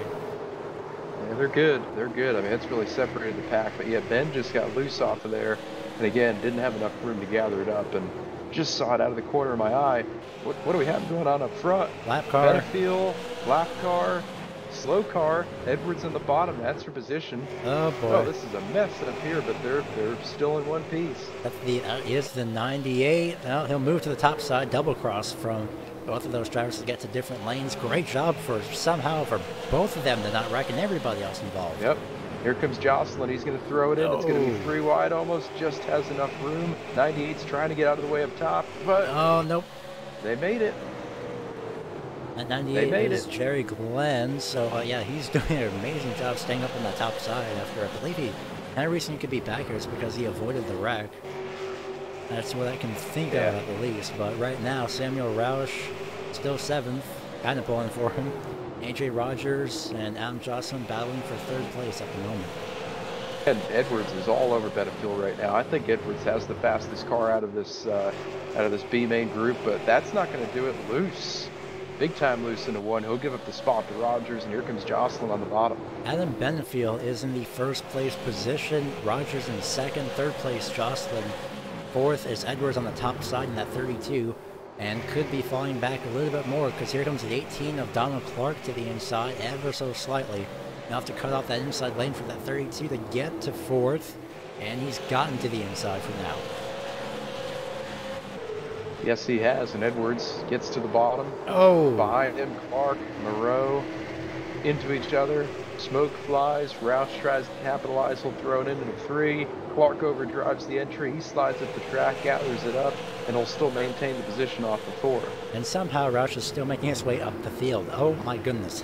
If this isn't talent, I don't know what is, but this is absolutely insane. This is a great job by the 13. A tank. He is relentless. He is doing absolutely amazing. So he's got what, 2 more positions now. And right now, last time around, well, relatively equal lap times, a tenth slower, but he did have a pass last time by, so that could be another reason. But right now, and Trevor Edwards is 2nd through 3rd, 2nd through 4th are just all under a blanket, Jocelyn to the inside. Tell you what, Clark, he's charging the entry to the corner. He was low and slow and shallow before. Now he's just driving it down in there. Look at that. He gains like 2 or 3 car lengths in the back of Edwards, and he's able to sustain it too. Edwards, a little bit of a connection issue right there. He's back and he's good, but Clark has found something. He's making some lap time in that 18 car. Yeah, he's doing great for the time being. These two still side by side. They're slowing each other down. 17 gets forced up the track. Apron. Yeah, he's going to get forced up the track ever so slightly. He'll fall back to 3rd. Could be even more, provided that 18 does get to the inside of that 17. Oh, man, tight quarters racing right there. You know what Benefiel is saying out front, though? Because all these guys are battling side by side? Yeah, Benefiel is just thinking to himself, come on, guys, just make it another 27 laps. I've got a 2nd lead right now. I've got nobody around me. Just hang on to it. But Edwards and Rogers and these guys, they have something to say about that. They're racing hard. They're racing the transfer spots. But, man, so much contact in this B main. This is crazy. And riding on board, we were riding on board the 18 of Clark, now we're riding on board the 13 of Roush, just to see what he's viewing for, well, relatively viewing for the most part. And, my goodness, these two are not going to stop battling side by side for this 4th place position. But that's important, though. It is. I mean, that is the spot that you need, and here comes Clark. He's going to try to take advantage of Rogers on the top as well. No, he doesn't got it. He had it. Edwards has it. Clark is trying to do it, and Roush, there he is. Following He's the top hanging side. in there. Little contact. Rogers still there. Now he's clear. Edwards clear. That'll put him up into 3rd. Oh, I think he got loose, actually. Maybe. I saw his... Slide up. Yeah. There you go. There he goes. And this is just for 3rd place. 4th place is AJ Rogers in that 17. The 18 was on the apron himself from this angle. That's going to leave Samuel Roush on the top side to get momentum. Yeah, Roush has found some speed up top, and unfortunately he's got the slower car of Rogers right now. Clark in front of him, Rogers gets to the bottom. Clark with that really low line again, but making speed doing it. And the 17 protects the 18. That could leave it open for the 13 of Roush. 17 is trying to protect both lanes right now. I don't think that's going to work long term, though. You got to pick a lane and stick to it to make time. Yeah, hopefully, again, Roush just using that top side. He's not slowing down, he's not speeding up, but he is hoping that he can get just in front of that 17, just beside that 17, and get right by and right alongside. So Roush is essentially about 4th to 5th place. Real-time says otherwise, but relatively he's in 5th place. But now he's going to have the 32 on the top side. That's the 09 lap car, actually. There he goes. He's got the outside lane of the 17 for 4th. Oh, he's got him this time. Ooh, this is all with 19 laps to go, no less. My goodness. This is a qualifying race. This is absolutely insane. To think, what could we see for the lead for tomorrow night with 300 on the line? God, unbelievable. 300 on the line with, what, 30 cars in there? Yeah. Craziness.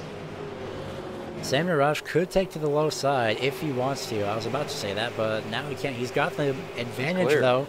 Yeah, he's got it low side almost. He lets the 17 in, though. They'll have him. He's trying to be a little cautious. That way he doesn't get hooked right there. Oh, no, doesn't have it. Doesn't have it. Not quite. Now he's got it. Oh, he's got it. Now he has it. There he goes. There you go. From 16th to 4th for the time being in the span of just over 50 laps. My goodness, if that, well, you did mention, Michael, he is perseverance and resilient. My gosh, that is insane. He just needs to keep it in one piece tomorrow, and he's gonna be good. I don't know if he's got race winning speed right now, but I think he can be a strong contender for a solid top 10. Yeah, Find a little bit more speed with the perseverance and the courage that he's shown tonight. He can do it. Just needs a little speed and a little consistency. He'll be right there. Yeah, why tomorrow though? Why not tonight? Because then again he has 2 people battling side by side behind him, so that could be why. Rogers now forced down to 5th. Clark up to, Rogers forced to 6th, Clark up to 5th. And if these two continue battling side by side, and they definitely will, then I think Samuel Roush has got this. But Adam Jocelyn has closed the gap to the 83 of Adam Benefield, your leader for the time being with 13 laps to go.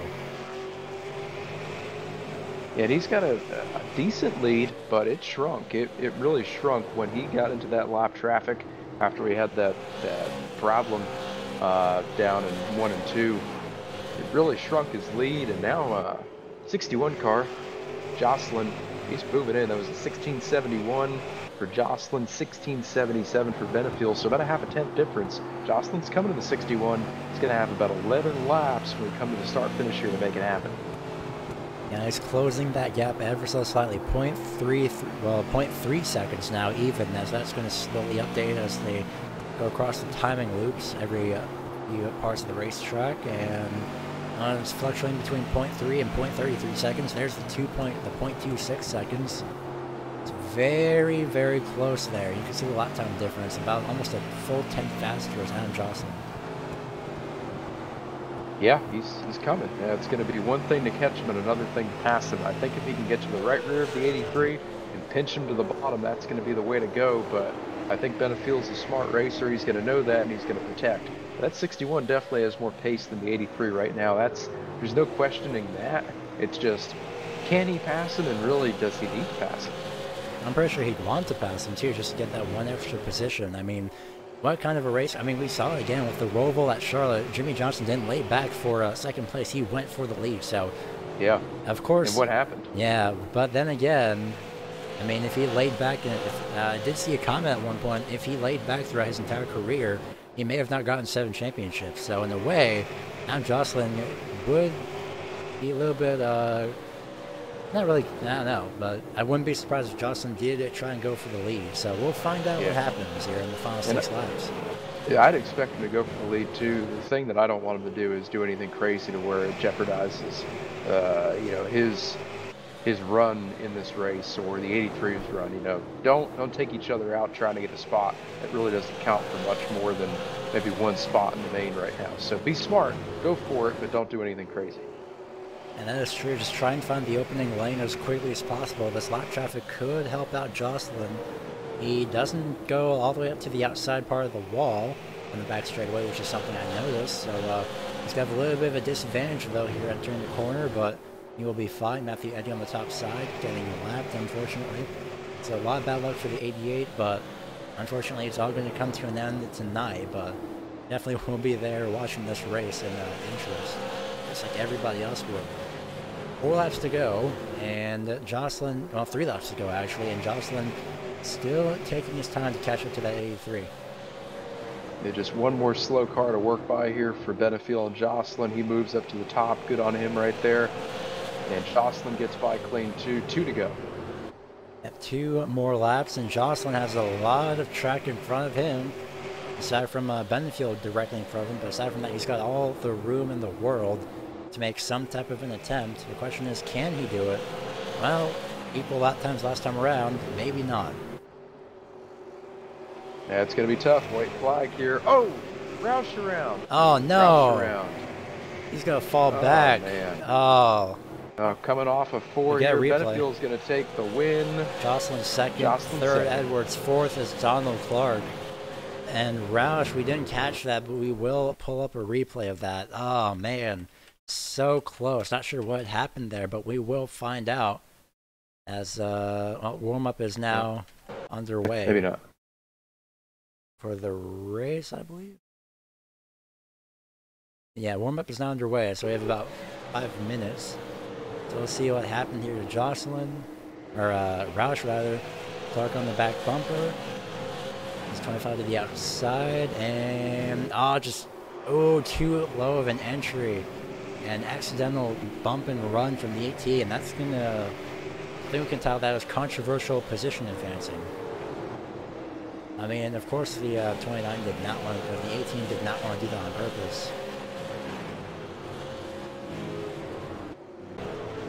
Yeah, it's just some tough racing right there at the end, and like we had said about the 83 and the 61, just don't want to do anything late in the going that's going to jeopardize your race. And unfortunately, Roush just yet another problem here for him tonight.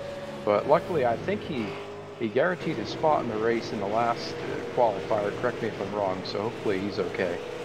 Now take a look at that actually, just to make sure. So I should do that right now just to make sure.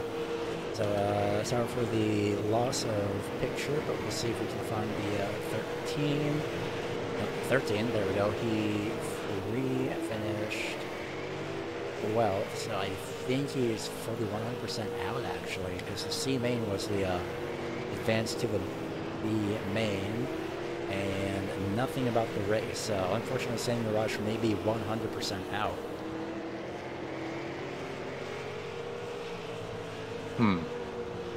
Interesting. For the feature tonight, just top 11 drivers, I believe. Everyone else is just casually using their own setups for the time being. And we are going to take a little bit of a break and rest our voices here at Five Flags Speedway. So 25 lap 11, or top 11, 25 lap dash. A little bit of a fun run here up next as of right now at the very least. So stay tuned on the Racing Line Broadcast Network, and we will be right back in a few moments' time.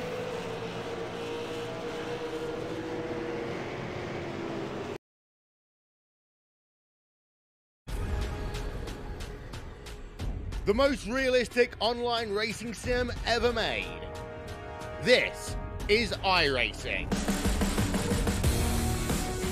Detailed laser scan tracks, fully dynamic real world cars, and over 50 series to choose from.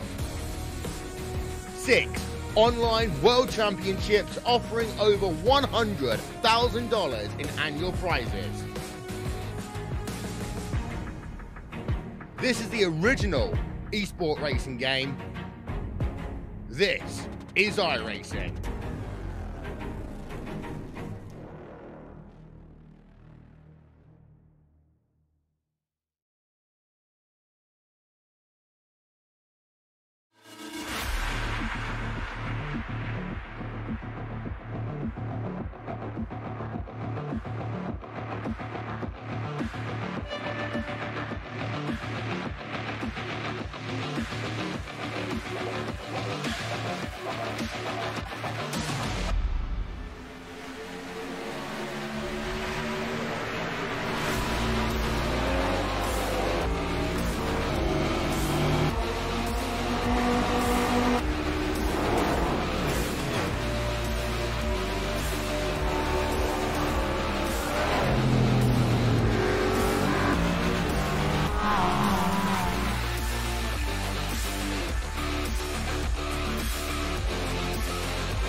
Back live here at Five Flags Speedway for the final mini main event of the night, the Wakefield's Top 11 Dash.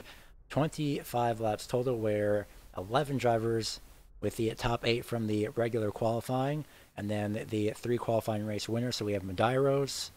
My goodness, I just forgot that right. Here we go. We have Medeiros, Mahar, and Wilkinson. Nobody else will be on the track. So this top 11, fun 25 lap main event, just to, in a way, also test out the next setups for tomorrow night as well. Yeah, this is going to be the final test and tune for these guys to see how they stack up against the competition. And this is going to be the fastest guys we have qualifying wise in this race. So it's going to be interesting to see who can come out on top here. With the invert, it's going to be hard to judge the speed of some of the front runners, but I think we'll still see who's got a leg up with the competition here before the night's over. Yeah, it's going to be quite interesting to see who finishes where, and could possibly be a preview of tomorrow night within 25 laps, though. Well, that sets completely different. That sends out completely different vibes. So it's going to be interesting, though, nonetheless. As per usual, I am Gary Weaver, joined by Michael Conti, so I don't have to kill my voice throughout this entire 2 hours of broadcast. So thanks to him again for coming on. And like he mentioned twice, as well, 37 almost didn't get going. Yeah, he hasn't done broadcasting in what, 5-6 years, and probably just doing this as a little bit of a side thing as well. This is fun. This is a lot of fun, man. The short track stuff. Yeah, again, self-admittedly, mains and features and all of this is foreign to me, and I know next to nothing about it. But what I do know is good racing, and man, SARA, this league, it is facilitating some awesome stuff, and I can't wait to see what this race brings here. It's a fun race, but it's going to be a good race. And I think tomorrow, 250 laps? Yep. Crazy. That's a long race for these guys, but it's going to be pretty intense. So we have Tim Bills, Joe Schaefer Jr., Colin Allman chooses to not race, Ryan Matthews, Jim Caudill Jr., Kyle Souza, Jimmy Balls, Ty Majeski, Keith Medeiros, Brad Mahar, and Brandon Wilkinson. So 10 laps for 10 drivers, so 25 laps. and any other drivers are not in the race that will be shown on the ticker, more likely than not. A little bit of a fun run, so I might as well start that out. Green flag is out, and well, I was going to use the grid, and unfortunately it doesn't account for invert, so that's a thing. But aside from that, Jim Caldo Jr. will be trying to fend off with a 4th place position, but no one cares about the top 4 anymore. And all that matters about 1st place. It sure does. 1st place is what pays here, and these guys are going after it side by side for 3rd place. That is the 1 car. It's Jim Caudill. I haven't seen that name in ages either. Ryan Matthews in the 51, and there's the turkey car. Jimmy Mullis in the 40, lurking in 5th. Hold on, trying to get a glimpse of that. Does that really say JD Designs? Hold on a second. I'm going to take a zoom in on that. Yep, it does. JDR Graphics. That's right. Yo, 51 to the wall. I knew I was seeing JD somewhere. I believe that's him, though, I believe. I'm not sure. Spin in the back, though. Kyle Souza's up and around. And I would say bad luck, but technically, not so much. But he is around, but he does manage to get back going, however. Yeah, they'll bring out the first caution of the night here. Be a quickie, though. Nobody lapped down, so we'll get this thing wrapped up and resorted and get back to green. That's an accident from Brandon Wilkinson, diving it into the corner a little bit too much, and that's not the first time we've seen that tonight, so not really much of a surprise at this point. So now we know what we look ahead for tomorrow night's event. Yep, it apparently was painted by JD, because he just mentioned, "Them turkeys better go flappy to P1." So JD, I don't know what sponsor I'm gonna have next year, man, but we need to have a turkey on the car at Daytona. Okay, turkey on the car. JD used to have this little bird thing. I think its name was Fidgy, and that was his thing for a while. But we moved away from the birds, and we've evolved into another type of bird, a turkey. And I think the turkey's the better bird. It's a bigger bird, so we're going to put it on the car at Daytona. Hashtag turkey to the 5. Hey, that makes sense. That could actually work out, too. Yep, let's start it, everybody. I called dibs on that, so I'll work on that now since we're under caution. But nonetheless, though, caution is out, so it's going to be a relatively quick race, and we could probably use this as an interview thing as well at the same time.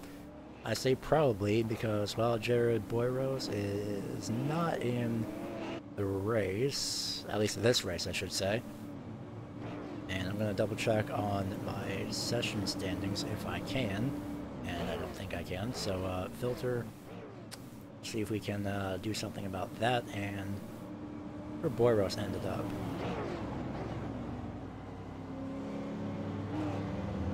Yeah, he's somewhere.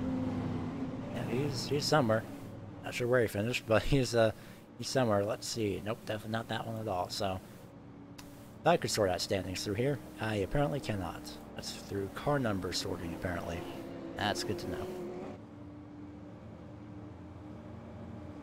Been a long night, though, especially ever since we start about the top of the hour. Yeah, pretty much just the top of the hour, and that's when qualifying started. It's been about 2 hours and 14 minutes, 13 minutes actually. Close though.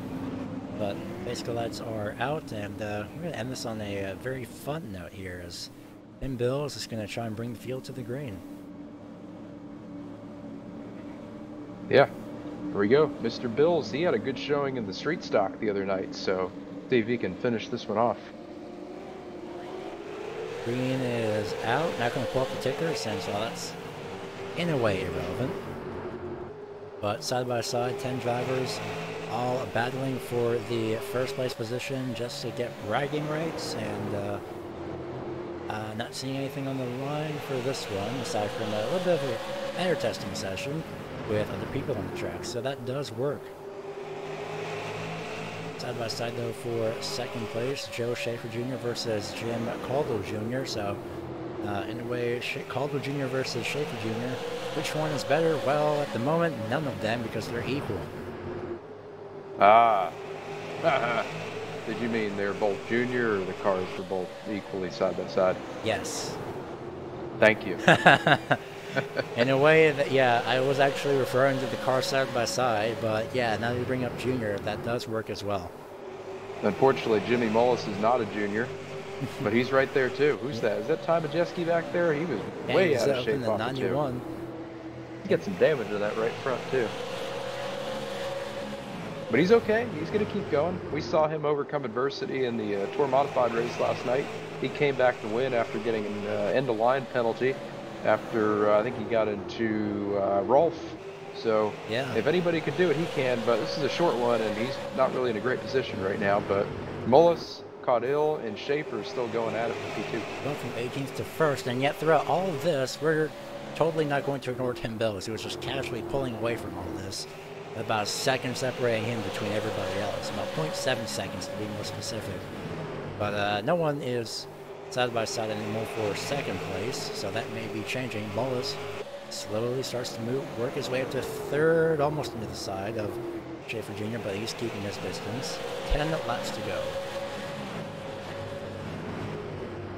And Bills has a huge lead right now in terms of short track racing. He's about a second up, well, 3/4 of a second up on Caudill. We'll see how the lap times shake out here, but with 9 to go at the line, Jim's really going to have to get on his bicycle and start pedaling if he's going to get there in time. Well, he's already doing that. 0.5 seconds within 2 laps. Wow. My goodness. Well, yeah, about 0.6 as it moves out just ever so slightly. But yeah, he is on a tear right now, and Jimmy Mullis is about to do the same if he can get by Schaefer Jr. That's a big if, considering the fact that Schaefer's not going to let him go that easily. He clears him for the time being, and he will definitely clear him for third. So now what JD is hoping for is semi-free advertising right now, up towards the front. But 7 laps to go, and it could be all Caldwell Jr.'s or Bills. Yeah, if Mullis has any chance of getting there, he's really going to have to start flapping those wings and making something happen. Well, he's working on that. He's already caught up to Caldwell Jr. a little bit faster than Caldwell's been catching up to the 1 or to the 37 of Mullis. So it's working out for now. Yeah, fastest car that lap was Mullis at a 16.228. Caudill was at a 16.251. The Bills 16.369. So second and third, mowing down the leader right now. 5 to go. This is going to be a 3-car battle for first. This is going to be... Oh, yeah, hold on. Actually, yeah, we just got a correction that, yeah, Jimmy Mullis actually is a junior, so he just doesn't have it in his name. Huh. Well, this is going to be interesting. Well, now it's junior versus junior again. Yep. Trouble. Well, never mind. 91's blown up. Oh, the 1. Oh, really? Oh, time adjustment. Sure Man, yeah, he is still going on, though. Jimmy Mullis up to second. 3 laps to go. Oh, boy. Oh, here comes Joe. Now here comes Ryan Matthews. He's going to turn the 1 around. Oh, man. That's going to end this thing, I think. So close. Well, JD's gotten close. And with Jimmy Mullis, closest he's gotten was to second place. And I think Tom Majeski, he may be able, if he doesn't have the meatball flag, it's 2 laps to go now. If he doesn't have the meatball flag, he may be able to finish this race. May be able to, provided he finishes within, what is it, 4 laps worth? Yeah, pretty much. Yeah, it should be roughly about 4 laps. But yeah, heading into turn 1, 2, just a little bit too aggressive again. What's the 51? We've seen that a lot tonight. Ooh, hard impact. The outside wall with Jim Caldwell Jr. And he's actually out, I believe, but the white flag is out, so we'll head back in real time to see if Tom Majeski can finish. Yeah, he's still on the racetrack, so he's good. Maybe able to make it just in time, too. Well, I think like we had said at the top of this race, too, this was a bit of a test session, so maybe Majeski was trying some more tape. We have 25% increments here, so instead of running 50, maybe he tried 75. Or maybe he tried to tape it up for this thing. I don't really know how much you can get away with, but obviously what he tried was just a bit too much for race trim. And Tim Bills comes across the line and wins. I feel like there's something missing, and that could be fireworks. There they are. There are the fireworks off of turn number 2, not turn number 4. Absolutely amazing job, though, by everybody here tonight. It was a great event to watch as fireworks are going off over here at Five Flag Speedway. Absolutely amazing. Every time I see these fireworks, I just love looking at them. I love the sound, too. Yeah, let's see if we can zoom out over here. There they are. little bit incorrect though, but nonetheless though, someone's going to burn it down, and that's going to be the 37 of Tim Bills. He tries to, doesn't hit the inside, barely misses the inside wall. He'll try again.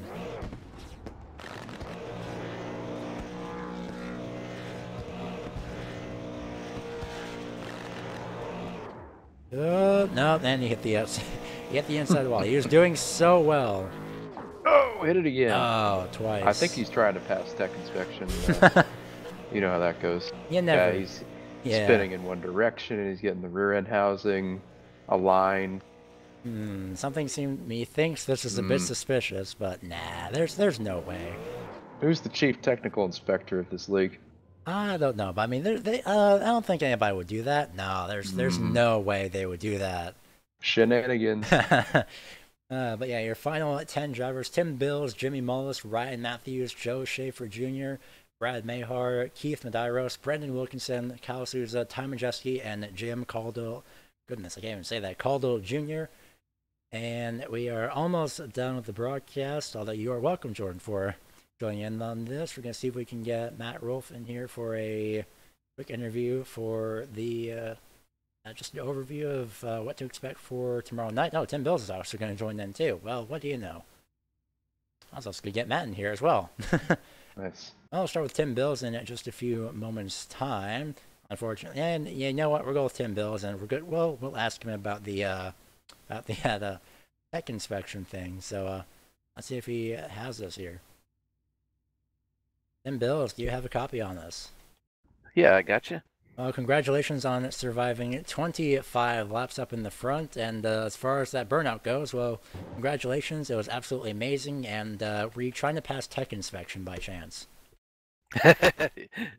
Yeah, we were trying to get the car back up and get it so it would pass. Illegal. No, that was it paid to start out in the front of that race for sure. I knew that was going to be the key, and just 25 laps was going to be so fast, and then after that first caution, that really was what ended up knowing that. And then Joe got to racing them, and I like seeing that behind me.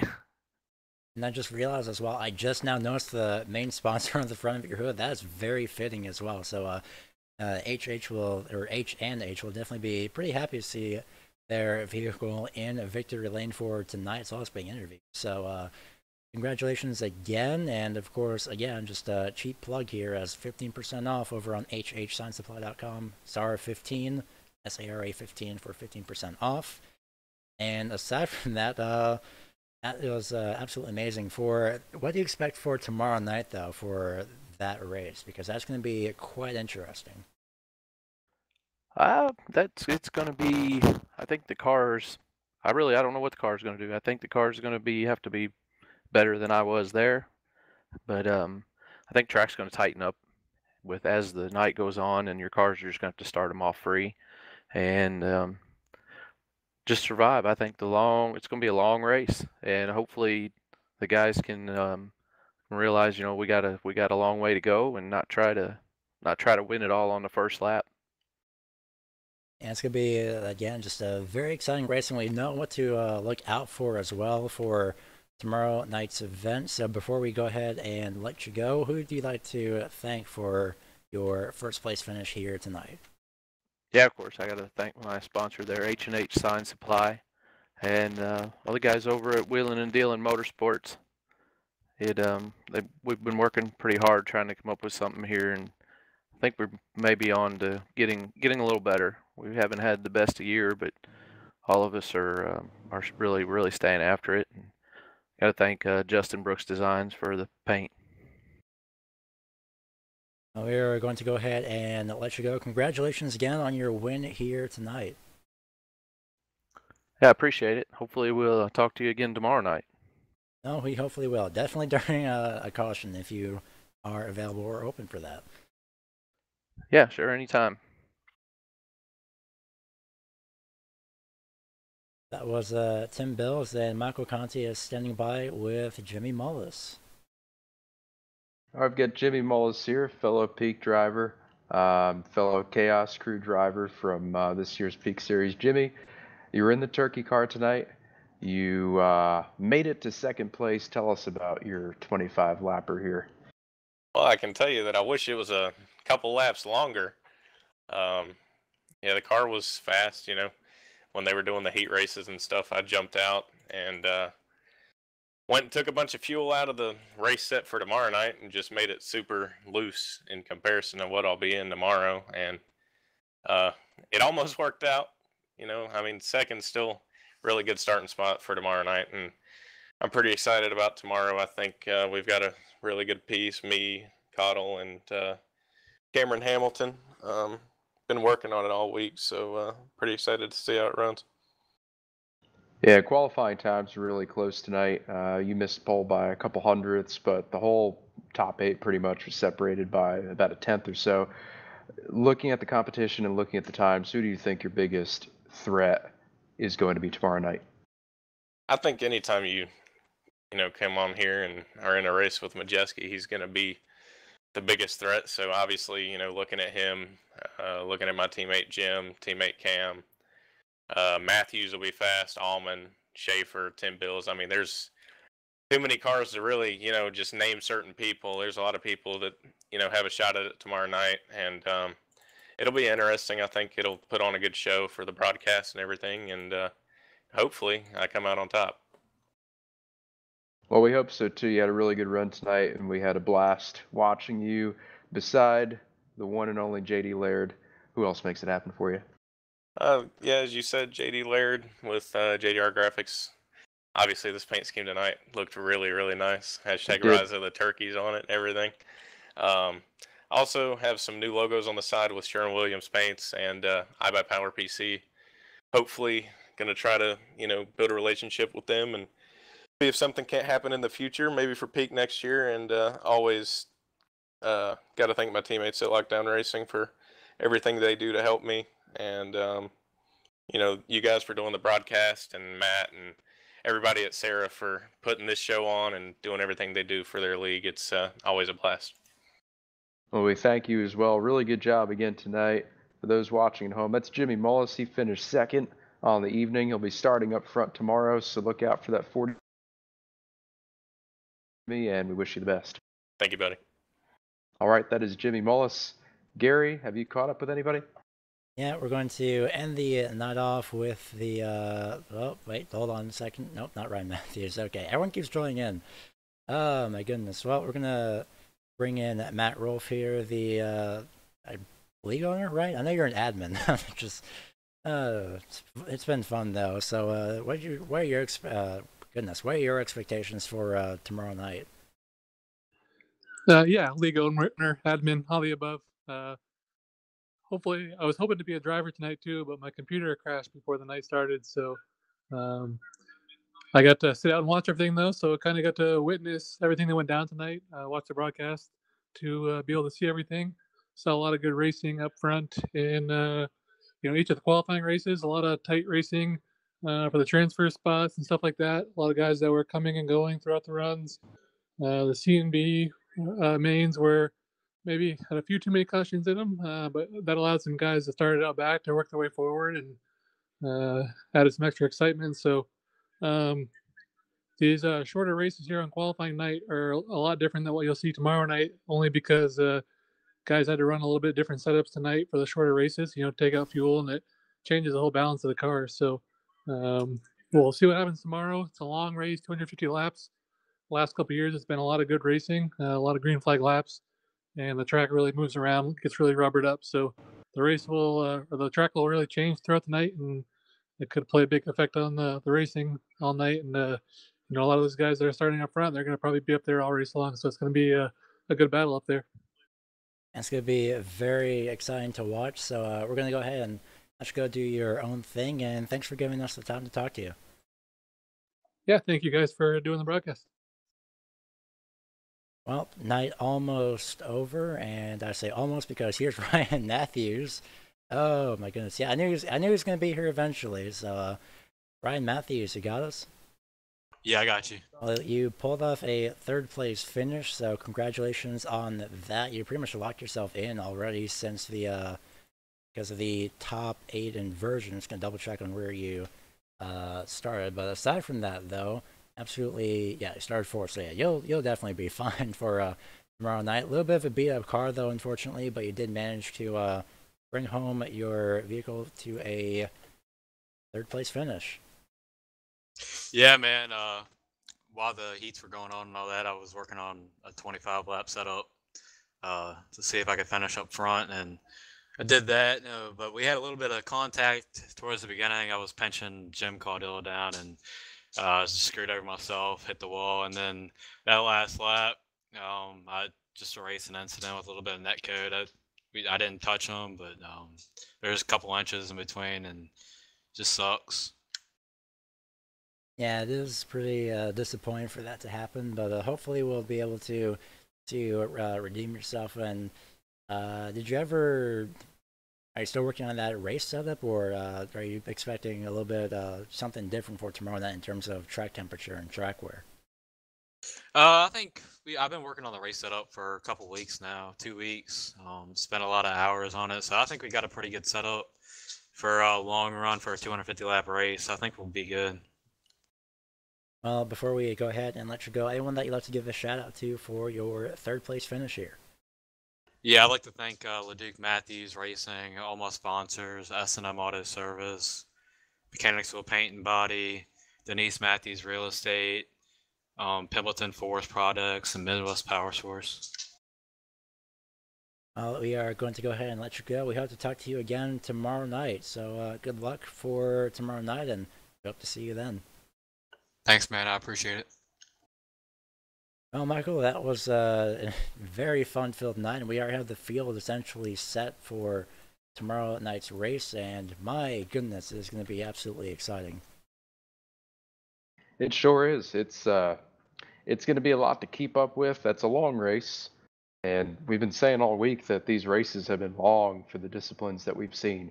100 laps in the street stock, 250 with a late model, unheard of. But it's going to separate those that really have a car under them with a good driver versus just a good car, because we're going to get long runs. The track is going to change, and it's going to split the field, and it's going to be exciting. So hopefully everybody tunes in tomorrow. Hopefully you all enjoyed the qualifying races. I know I have. It's been a blast, and we've got some good guys in it, so it's going to be one heck of a show tomorrow night.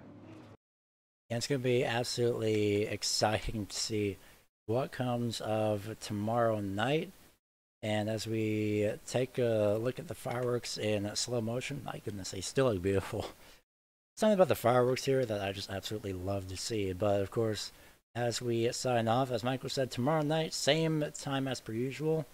We're going to have a little bit of 20 minutes of essentially a little bit of a pre-show, so we'll hope to talk to some drivers then, as well as Matt, and hopefully interact with you in the comments as well, as it's going to be an extra 20 minutes for a group photo at the beginning of tomorrow night. So as far as that goes, we will see you tomorrow night for the 250 lap main event here at Five Flags Speedway. And I'd like to thank once again Michael Conti for joining me again. So for Michael Conti, I have been Gary Weaver, and again, we have to see you tomorrow night for the 250 lap main event for the SARA Super Late models for the H&H, are sponsored by H&H Sign Supply. Good night.